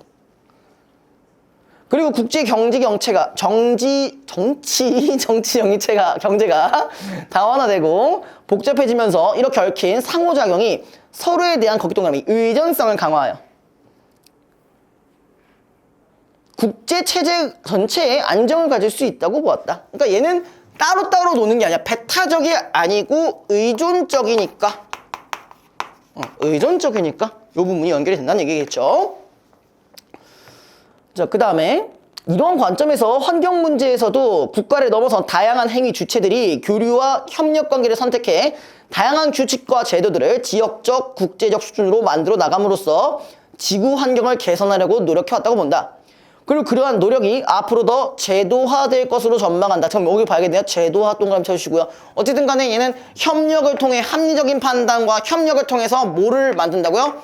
제도라는 걸 만들어서 뭐가 가능하다? 해결이 가능하다라는 얘기를 하고 있습니다. 그럼 여기 부분이 자 여기는 해결이 안 된다라는 입장이었다면 여기는 완전히 반대되는 부분 연결시켜 주시면 되겠죠. 그 다음에 또한 지구 환경들의 성격이 복잡하고 지구 환경 문제들의 성격이 복잡하고 해결 방안의 도출을 위해서 전문적이고 과학적 지식을 요구하는 특징 때문에 국가 단위에서뿐만 아니라 비정부 기구, 그 다음에 전문가들의 네트워크 조직, 그 다음에 다국적 기업들의 다양한 행위자들도 점차 중요한 역할을 할 것이라고 본다. 자, 근데 마지막이겠죠. 이제 마지막 구성. 근데 지금 여기 구성 얘기하기 전에 잠깐 봐야 될 게 뭐였었어요? 아까 기억과 니은 부분이 하필 있었잖아요. 그렇죠? 신자유제도주의에 대한 뭐 설명이겠죠. 이제 그런 부분도 좀 기억을 한번 실제로 문제 푸실 때는 그냥 집중을 한번 해주시고 넘어가야겠죠. 그쵸? 그 다음에 구성주의는 국제관계에서 행위의 결과나 그 행위가 가지는 의미는 국제사회를 구성하는 다양한 행위 주체 간의 상호작용에 의하여 사회적으로 구성되며 결정된다고 본다. 뭐 어떻게 보면은 자유주의랑 비슷한 부분이 있겠지만 좀 다른 부분을 찾아보는 게 여기서 맞는 거겠죠. 자, 국가들이 추구하는 바가 국가 간의 상호작용의 방식에 따라 경제적 관계에 놓이거나 협력적 관계에 놓인다는 거. 그러면 약간 우리는 이 구조를 한번 유추해 볼 수가 있어요. 뭘 것 같아요? 지금 자 구성주의의 결론이 뭐였는데? 지금 두 가지 나왔잖아. 상황에 따라 경쟁이 될 수도 있고 협력이 될 수도 있다 했잖아. 우리가 이러한 구조를 뭐라 했었어요?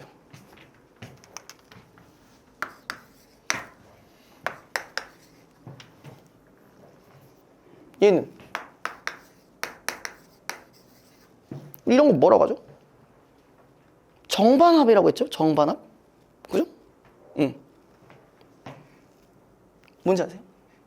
아, 정반합이 뭐냐? 얘랑 그러니까 이 둘은 일단 기본적으로 대치가 되어야 돼. 그런 상황에서 이제 그 다음 결론은 둘이 합쳐져요. 그런 걸 우리가 정반합 구조라고 해요. 대표적으로 나왔던 게 재작년 9월 모의고사 중에 대중예술 이론이라고 있는데 그게 아마 요 구조랑 비슷했으세요. 아무튼 정반합이라는 구조 그냥 알고만 계세요. 뭐 이게 실제로 나오지는 않으니까 뭐 이런 게 있을 수도 있죠. 뭐 예를 들어서 초반 문제 이제 글의 뭐 구성 방식으로 뭐 적절한 것은 뭐 이렇게 물어볼 수는 있긴 하니까 그냥 이런 게 있다 정도로만 알고 계시면 됩니다. 자, 아무튼요. 네, 구성주의적 시각에서 볼 때 국가들은 환경 문제에 대한 고정된 이해관계나 시각을 일단 고정이란 부분이 나왔으니까 근데 가진다기보다라고 했으니까 일종한 뭐로 연결시켜주면 돼요? 상대주의로 연결시켜주면 되겠네요. 그쵸? 국제사회성에서 다른 국가를 비롯해 비정부기구, 전문가 집단, 기업체 등 다른 행위 주체들과의 상호작용을 통해 새로운 가치, 시각이나 이해관계를 발달시킬 수 있다. 특히 행위 주체들이 지구환경 문제에 대해 서로를 적이 아닌 대화할 수 있는 상대로 인식하면 할수록 또한 이들이 환경 문제에 대한 공통의 이해관계를 갖게 될 때 거기도 붙이잖아. 공통의 이해관계. 지구환경 정치에서 중앙정부가 부재한 상태와 그로 인한 한계를 극복하고 문제 해결의 발판을 마련할 수가 있다. 그럼 결론적으로 얘도 마찬가지 뭐야? 해결이 가능하다고 보는 입장이긴 하죠. 그죠? 일단 기본 이제 개념이라고 한다면은 뭐야? 경쟁도 할 수 있고 협력도 할 수 있다고 하지만 그래도 협력을 하면 할수록 어쨌든 간에 해결은 가능하다는 입장이었습니다. 그 다음에 한편 구성주의는 지구환경 정치에서 가장 중요한 행위 주체인 국가들의 이해관계와 관념이 현재와 같이 주권 국가의 영토와 국경의 기반에 있는 한 주권의 경계를 넘어선 다양한 지역적이고 전 지구적인 환경 문제 해결에 장애가 되므로 그쵸? 이 부분은 이제 좀 부정적인 부분들이네. 그쵸? 민족국가 영토에 대한 재개념화와 이기적이며 배타적인 국가 중심적 사고로부터 탈피가 필요하다고 주장한다. 그러니까 우리가 언젠간 해결할 수 있다는 믿음은 가지고 있지만 되도록이면 어떻게 해야 된다는 거야. 자, 요 상태가 1번 상태에서 2번 상태로 변해야 된다는 얘기를 하고 있는 부분이죠. 맞죠? 이게 제 구성주의의 핵심이잖아. 그죠? 그렇게 어려웠던 부분은 없었어요. 자, 현실주의와 자유주의, 구성주의는 지구 환경 정치라는 복잡한 현상을 이해하고 분석할 수 있도록 도와주는 이론적 틀의 기능을 한다. 이들은 지구 환경 정치의 본질을 뭐 이거 뒤에 거는 뭐 더 읽을 필요는 없겠네요. 그쵸? 자, 요거는 2번이랑 볼게요. 자, 뭐 2번은 뭐 어렵진 않았을 겁니다. 그쵸? 셋 다 공유하는 부분, 동의하는 부분들은 뭐였어? 중앙정부가 부재한다라는 부분은 다 동의를 했어요. 그러니까 알아서들 해야 된다는 얘기를 했었죠. 그 다음에 3번 기억의 근거에 니은에 대해 이해한 내용. 자, 얘에 따라 얘가 이제 뭐야? 국가를 넘어선 다양한 행위 주체들이 교류와 협력 관계를 선택한다라는 그 부분. 그건 뭐야? 협력 관계니까 뭐 연결할 수 있는 말이 뭐예요? 상호작용이란 말은 갖고 가셔야 되는 거죠. 그렇죠? 그래서 아마 요 문제까지는 어렵진 않았을 거예요. 그래서 4번이 정답입니다. 자, 근데 4번이 살짝 제 예상대로 보기 분석이 좀 안 되셔가지고 틀린 부분이 있는데, 자, 일단 첫 번째 부분은 뭐였냐면은 이겁니다. 저 빈칸 앞에 있는 맥락 안 보고 그냥 푸시는 경우가 있더라고요. 빈칸 앞에 뭐가 있었냐면은 하딘의 예시는 지구환경이라는 공유자원을 둘러싼 국가 간의 상황에서 지구환경 문제가, 근데 그 위에 예시를 통해서 생각해봤으면은 이렇게 되는 거잖아요. 그렇죠? 마이너스적으로 된다라는 걸 일단 생각을 하셔야 되고, 그 다음에 두 번째는 이 보기의 상황을 생각을 못 하신 것 같아요. 은근히 이걸 틀리신 분이 좀 있으시더라고요. 자, 볼게요. 생물학자인 게디트 하딘은 환경 문제가 발생하게 되는 과정의 본질을 보여주는 논문을 발표하였다. 그러면 자, 하딘은 목동들이 자유롭게 이용할 수 있는 공유지인 목초지를 예로 든다. 자, 뭐가 나왔냐면 이거 은근히 자주 나오는 소지입니다. 그렇죠. 공유자원. 그죠? 공유자원의 비극이라는 말이 있어요. 뭐죠? 뭐 그거까지 얘기하는 거는 이제 살짝 배경 지식이긴 한데. 자, 아무튼 목동들은 각자 자신의 가축을 모초지에 방목함으로써 이득을 얻는데 만약 개개인의 목동들이 적절한 수의 가축보다 더 많은 가축을 키우게 된다면은 이에 의해 개개의 목동들은 이득을 얻지만 이로 인해 발생한 비용이라고 할 수 있는 목초지 감소는 공동으로 부담하게 되고 그 비용은 지불하지 않아도 된다. 자, 얘의 특징이 뭐야? 일단 캐기만 하면 이득이 되긴 해. 근데 이게 만약에 적절하면 상관이 없는데, 적절하면은 상관없는데, 자, 요런 경우, 이제 지나치게 많이 하는 경우. 지나치게 많이 하는 경우에는 어떻게 된다? 공동의 이익이 줄어들어요. 근데 웃긴 건 뭐냐면 여기에 대한 비용도, 책임도 없어요. 그러니까 그러다 보니까 아무래도 이 공유자원이라는 거에서는 뭐가 생길 수밖에 없어? 이기적으로 할 수밖에 없다라는 얘기겠죠. 그죠? 맞죠? 자, 그 다음에 그러나 이러한 상황이 지속되면은 결국 목초지가 완전히 파괴된다. 그러니까 이 얘기는 뭐예요? 뒤에 여기 부분 하진의 예시는 지구환경이라는 공유자원을 둘러싼 국가 간의 상황에서 지구환경 문제가 서로 어떻게 해야 된다는 거예요. 이기적으로 하면 안 된다는 얘기잖아. 그치? 협력을 해야 된다는 얘기겠죠. 서로 간에. 아니면 적절한 그 기준점을 찾거나. 맞죠? 근데 이제 1번 보시면은 국가 간의 협력이 이루어지더라도 극복될 수 없다는 것을 보여주는 게 아니라 이렇게 협력을 해야 된다는 얘기였잖아. 그죠? 근데 2번 개별 국가의 합리적 이익 추구를 통해 해결될 수 있다는 것을 보여준다. 자, 합리적 이익 추구하면 어떻게 된다고? 잣된다고. 안 돼. 그죠? 자, 3번 국가들의 집단적인 노력의 부재로 그치? 다 자기 것만 살려고 하다 보니까 비관적인 상황에 부딪히게 될 수 있다는 것을 보여준다. 자, 3번이 정답입니다. 혹시 4, 5번 중에 하신 분 있어요? 없죠? 있어요? 4, 5번? 한 적 있어요? 없어요? 넘어가면 돼.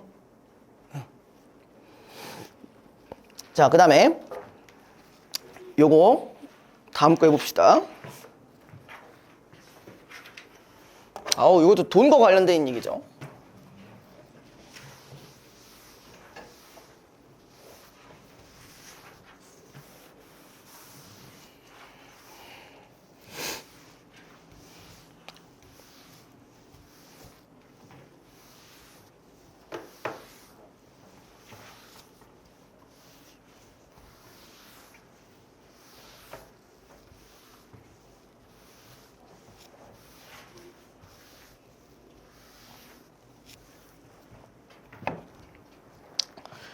자, 타인으로부터 예금 통장 대여나 예금 인출 심부름 제한을 받게 된 경우 각별한 주의가 필요하다.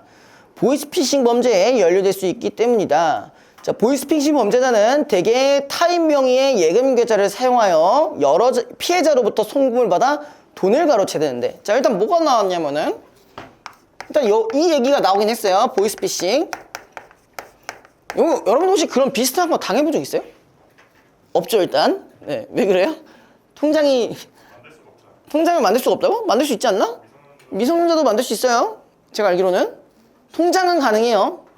그러니까 이걸 이제 뭐냐면은 이제 가족 관계인 사람이 그걸 이제 보증을 해주면은 이게 가능한 걸로 알고 있어요. 근데 뭐 그래 봐야 사실 뭐 잔액이 얼마나 되겠. 아무튼 네, 빠져나갈 잔액이 없기 때문에 그지? 아닌가요? 잔액이 좀 많으신 분도 있으려나요? 자, 누구예요? 손 들어보세요. 형이라고 불러드릴게요. 돈 잘 벌면 형이지, 그지? 아니면 언니라고 해줄까요? 제 성 정체성을 없앨 수는 없습니다. 근데 그거 아세요? 옛날에 한 고구려나 부여 신라 시대 때는 자신보다 그러니까 같은 동성애 그 형인 관계도 그때 당시에 언니로 불렀다고 했어요. 옛날엔. 호칭이 원래 언니였다가 이제 분화가 된 거예요. 분화가 된 거예요. 그래서 그 옛날에 추노라는 그 드라마가 사극이 하나 있었는데 거기서도 언니 했었어. 그러니까 이제 좀 약간 비슷한 일을 하는 끈끈한 관계라든지 뭐 그런 것도 좀 언니라고 썼다. 네, 그런 게 있었다. 네. 어떻게 언니를 돈 많으면 그죠 형이죠, 그죠? 아무튼 제가 무슨 말을 하려고 했었냐면은 이게 있었어요. 자, 보이스피싱을 얘기했을 때 이게 핵심이에요. 타인 명의. 얘가 범죄가 될 수밖에 없는 이유가 타인의 명의를 도용했기 때문이에요. 기본적으로. 물론 사기친 것도 사기친 거지만. 그래서 타인 명의의 예금 계좌를 사용하여 피해자로부터 송금을 받아 돈을 가로채는데 이때 타인 명의 예금 계좌를 사용하는 방식에는 여러 가지가 갑자기 왜 범죄하는 방법을 알려주고 있어, 씨발. 이게 뭐야? 타인 명의를 사용하는 데는 여러 가지가 있대요. 미친놈들이네. 약간.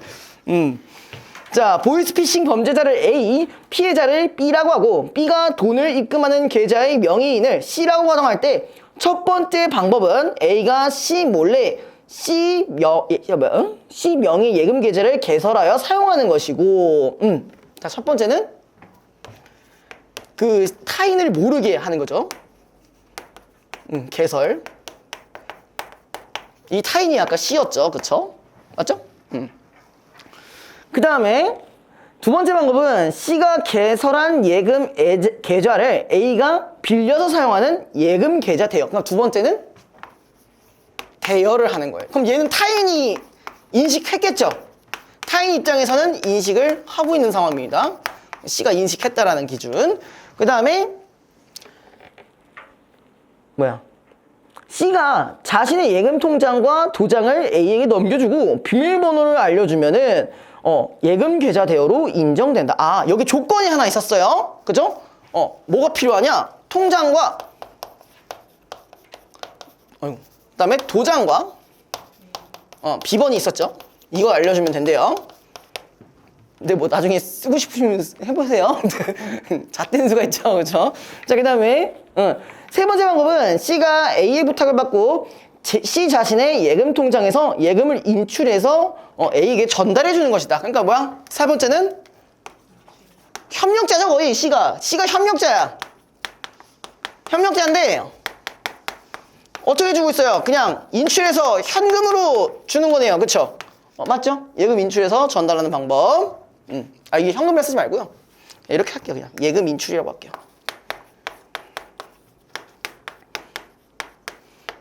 그러니까 3번 방법이 약간 진짜 C가 공범이라고 볼 수가 있겠네요. 물론 다른 것도 공범이긴 하지만 이게 제일 가까운 부분이죠. 자, 이들 중 첫 번째 경우에는 C가 처벌될 가능성이 없지. 그치? 모르게 씨발했는데 이건 범죄잖아. 그치? 근데 두 번째 경우와 세 번째 경우에는 C도 처벌될 가능성이 있다는 거죠. 당연하죠? 얘는 얘가 C라는 친구가 빌려줬다는 인식을 가지고 있기 때문에 이거는 범죄에 연루하지 않았더라도 그럴 수 있는 확률이 큰 거죠. 그렇죠? 이 둘은 처벌이 가능하다. 얘는 처벌이 안 되겠죠. 자, 어떤 행위가 처벌 대상이 되려면 반드시 그 행위가 이거 얘기도 많이 들어봤죠. 구성 요건 많이 들어봤죠. 이것도 구성 요건에 해당해야 하는데 구성 요건이란 범죄에 해당하는 행위의 구체적인 내용을 법률로 미리 정해둔 것을 뜻한다. 그러니까 구성 요건은 뭐에 해당하는 거야? 범죄에 해당하는 행위. 범죄에 해당하는 행위의 내용입니다. 구성 요건이라는 거는 이거 자주 나옵니다. 은근히. 자, 처벌 대상 행위는 미리 법률로 정해져야 하며 자, 이것을 죄형 법정주의라고 한다. 한마디로 구성 요건은 뭐랑 연결되는 거야? 죄형 법정주의랑 연결이 된다는 거죠. 자, 그 다음에 보이스피싱 범죄에서 피해자를 속여서 거기 밑줄 돈을 가로채는 행위. 자, 속여서 돈을 가로채는 행위가 뭐가 되는가? 구성 요건이죠. 형법에 규정된 사기죄의 구성 요건에 해당한다. 그러나 예금 계좌의 대여나 개설과 관련한 구성 요건은 자, 이번엔 또 다른 법이래요. 금융실명제법에 규정되어 있다. 그러니까 A는 그냥 무조건 빼박은 거야. 형법으로 처벌이 쌉 가능해. 근데 얘는 뭐야? C 같은 경우는 금융실명법이에요. 형법은 아니라는 얘기죠. 그쵸? 이게요 언제 생겼냐면은 1997년인가 8년인가 그때 생겼어요. 얼마 안 됐다고요? 여러분들보다 오래됐어요. 뭔 소리야? 여러분들보다 오래됐어. 금융실명제. 자, 아무튼 어디 갔니? 금융실명제법에 의하면은 타인 명의로 예금 계좌를 개설하여 사용하는 자 행위 자체가 그러니까 사실 타인 명의로 사용하는 이거 자체가 뭐라고 되어 있어요? 구성 요건이라고 되어 있어요. 그렇죠? 구성 요건. 타인 거 쓰는 거 자체가. 예.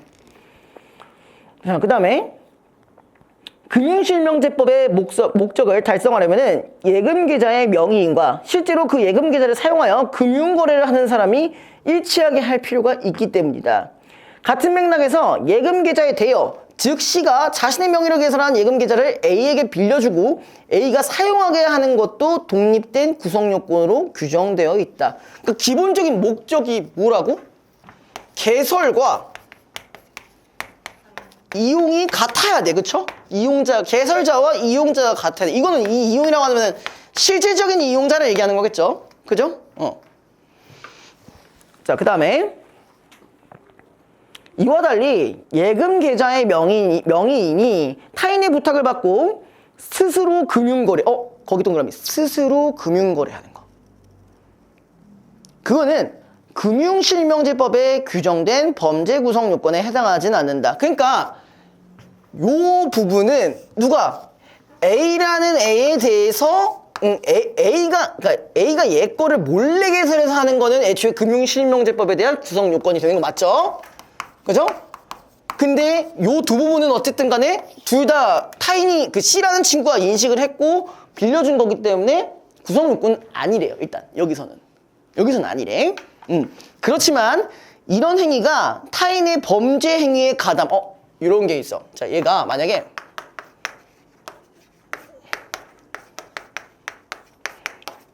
이렇게 하게 되면 가담하게 되면 그럴 때는 지금 뭐라는 거예요? 범죄 행위가 될 수도 있다라고 돼 있어요. 자, 그럼 여기서 딱 헷갈리게 만들 만한 문제가 딱 생각이 나죠? 뭘 것 같아요? 이를테면 2번, 3번에 해당하는 방법이 뭐 금융실명제의 구성 요건이다. 여러분들이 지금 저랑 어쨌든 수업을 하고 분석을 하고 있기 때문에 이렇게 안 헷갈릴 수 있지만 여러분들이 실제로 읽고 문제를 풀다 보면 씨발 나 그거 아니야? 이렇게 생각해가지고 100% 못 풀 수 있는 문제입니다. 그죠? 자, 그래서 형법에는 이런 말이 있습니다. 타인에게 범죄 행위를 하라고 부추긴 교사범 동그라미. 교사범. 이게 살인교사라고 들어본 적 있으세요? 그게 뭐예요? 살인을 하라고 시키는 거예요. 타인의 범죄 행위를 도와주는 방조범. 교사와 범죄에 지금 가담을 했다는 그 종류가 지금 교사와 방조가 있었대요. 약간 어디가 조금 의도성이 다문해. 교사가 살짝 더 다문하죠. 근데 우리가 여기서 더 설명은 아직은 안 보긴 했지만 사실 교사 행위는 2에 가까울까 3에 가까울까? 3에 가깝겠죠? 얘 같은 경우는 여기가 조금 더 가깝겠죠? 이거는 내가 무슨 목적으로 쓰는지는 모르잖아. 그치?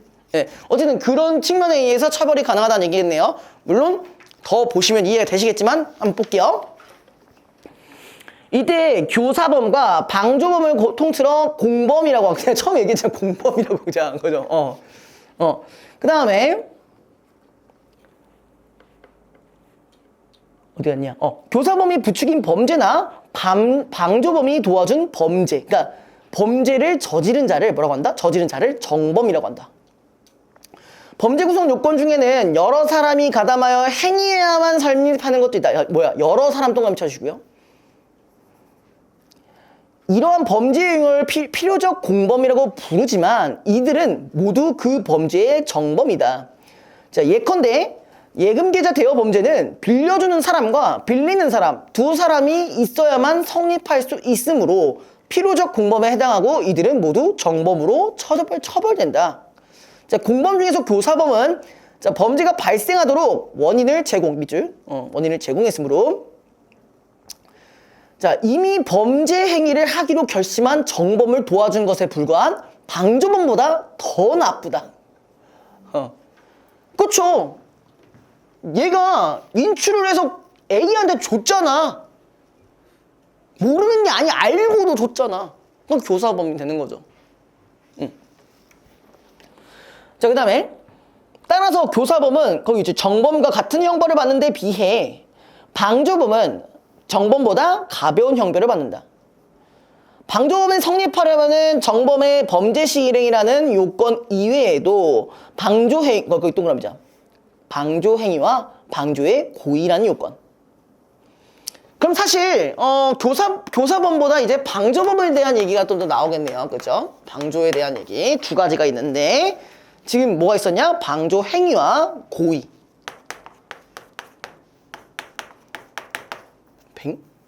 방조행위.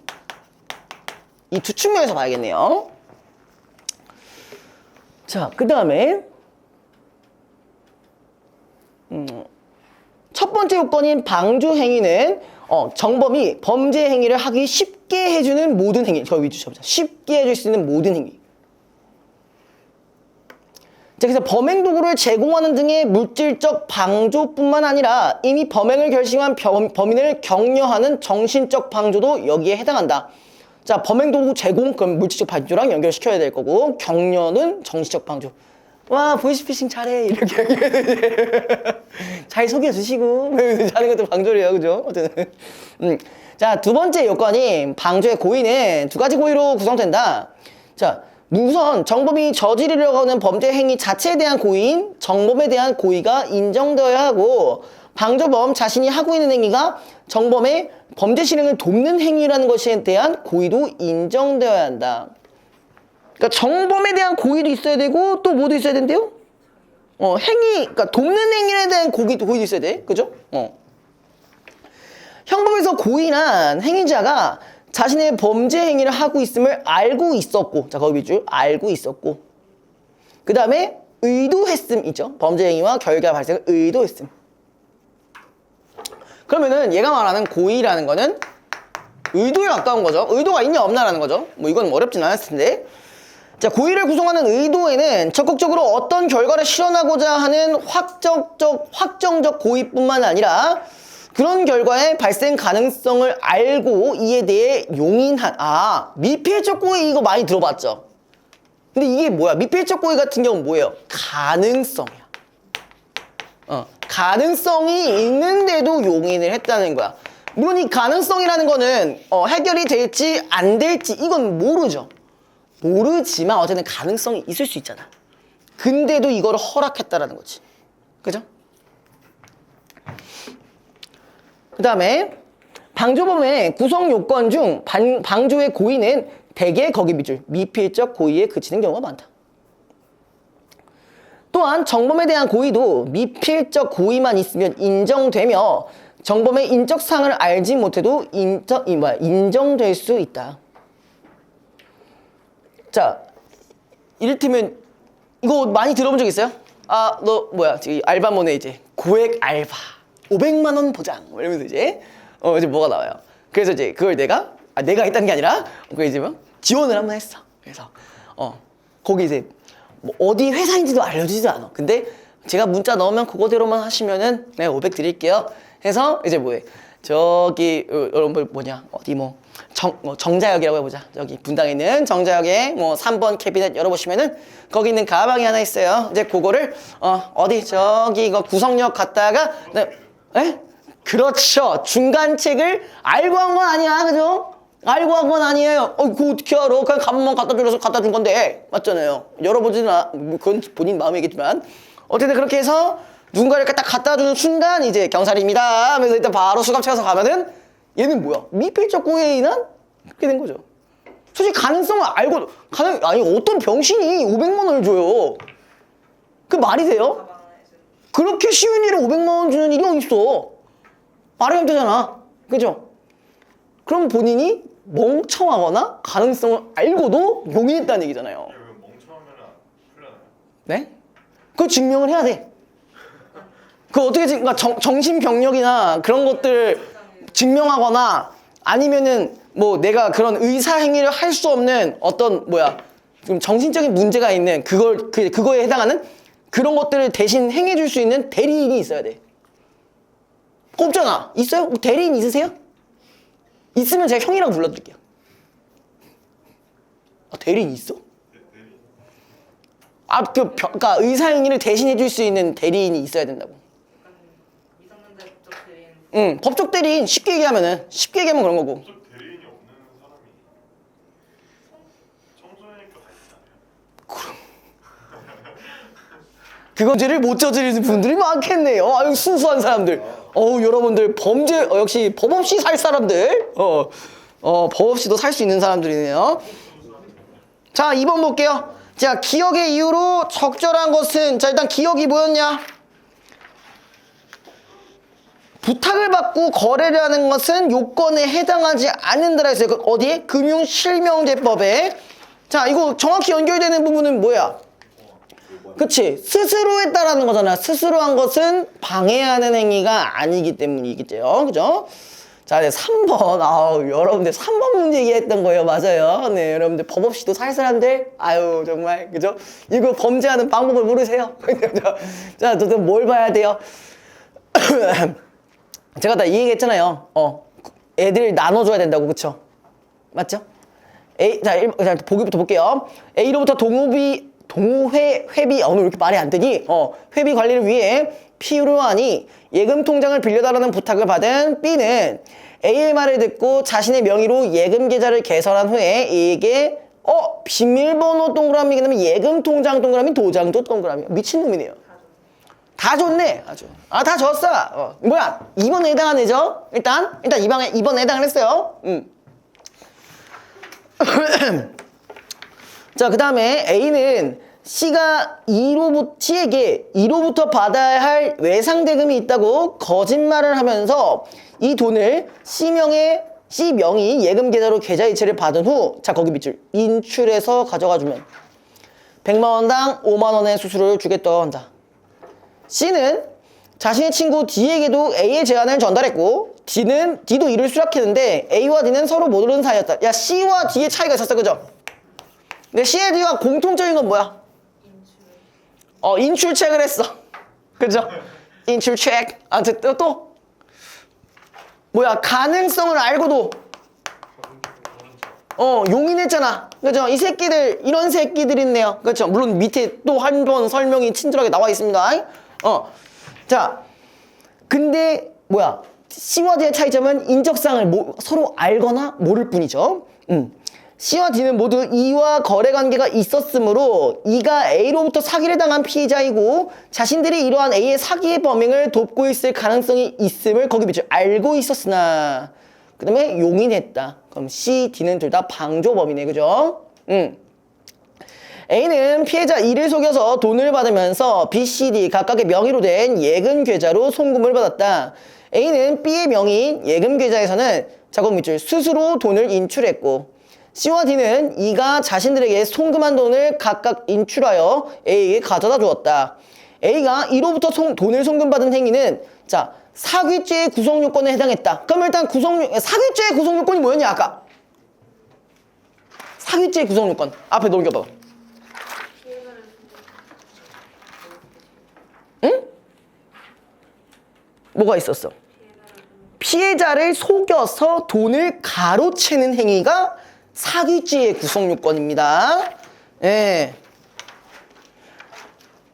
자, A는 1번부터 B의 예금 계좌 대여 범죄에 대한 교사범이 아니다. 맞죠? 왜 그런 거야? 속여서 했잖아. 그지? 자, 2번 B는 자신이 A의 사기죄 범행을 돕고 있다는 사실을 몰랐으므로. 맞죠? 사기죄에 대한 방조범이 아니다. 일단 사기죄 방조범이 아닌 이유가 뭐야? 구성 요건에도 없잖아. 그쵸? 그래서 아까 보니까 1번, 2번 헷갈리셨더라고. 혹시 헷갈렸던 이유가 뭐였죠? 궁금해서. 왜 왔어? 왜 그랬어? 저 1번 안 헷갈려. 누가 1번 했었는데? 1번이랑 2번 중에 누가 했던 분들 되게 많았는데? 아까 봤을 때? 다 이거예요. 약간 야 너도 이런 느낌이야 지금. 자, 3번 볼게요. C는 A의 사기죄 범행으로 E가 피해자가 되는 결과를 뭔 개소리야. 의도했잖아. 의도했어요. 그러니까 A가 저지른 사기죄에 대한 방조 범위 맞죠? 방조 범위죠. 그죠? 4번, 5번 하신 분 있어요, 혹시? 4번, 5번 중에 나 했다. 그래, 털어주지. 없어? 왜? 아니 이거 한번 찍었는데 쌤 사기 치면 미친다 해갖고 바꿨는데 너 쌤한테 시간 사기라고 맡겼네 쌤한테. 아니, 뭐, 법 없이도 살 사람들이다. 그 전반적으로 보고 얘기한 거거든요. 야, 4번도 쪽 볼게요. 자, D는 A의 인적사항을 몰랐더라도 A의 사기죄에 대한 공범이다. 왜 그런 거야? 알고도 용인한 거죠. 그 인출 실제로 했고요. 그죠? 5번. C와 D는 모두 금융실명제법에 규정된 범죄에 대해서는 정범이 아니다. 왜 아니야? 자기가 인출했으니까. 그죠? 자기가 했죠. 타인 걸 쓰면 안 된다고 그냥 자기가 스스로 결정해서 타인한테 줬잖아. 근데 그 부분에선 내가 선택했기 때문에 금융실명법에 대한 구성요건은 아니지만 다만 뭐에 대한 구성요건이다? 방조범에 대한 구성요건이었죠. 그죠? 그래서 답이 3번이었습니다. 어쨌든 여러분들 잘 봤습니다. 다들 이렇게 순수한 존재시라는 거. 버버씨도 살 수 있는 대단한 사람들. 맞추면 순서를 안 거예요? 네? 맞추면 좀 4번 아직 안 했다. 4번. 4번은 4번. 4번 아니라고 하신 분 혹시 A 설마. 있어? 아니 얘기를 해주게. 동균이 1번 했대요. 4번 했어요. 아니 눈빛 너 맞았어? 맞았어? 아니 뭐 어디 틀려도 쪽팔려하지 마세요. 지금 쪽팔리면 괜찮아. 나는 나중에 이제 수능 때 그렇게 틀려버리면 답이 없어요. 지금 쪽팔린 게 낫다니까? 난 그리고 쪽도 안 줘. 왜 틀렸냐 금수야 이러지 않잖아. 그렇게 안 하잖아, 그치? 하잖아요. 내가 언제? 아니야 조용히 해봐. 아직 눈빛 있잖아. 지금 무슨 소리야? 지금 우리 평화로운 척 하자고 지금 한 달을 이렇게 하지. 이미지 관리 좀 하다만. 아무튼 자 여기까지 하도록 할게요. 그리고 과제는 다 드렸고 제가 내일 오실 때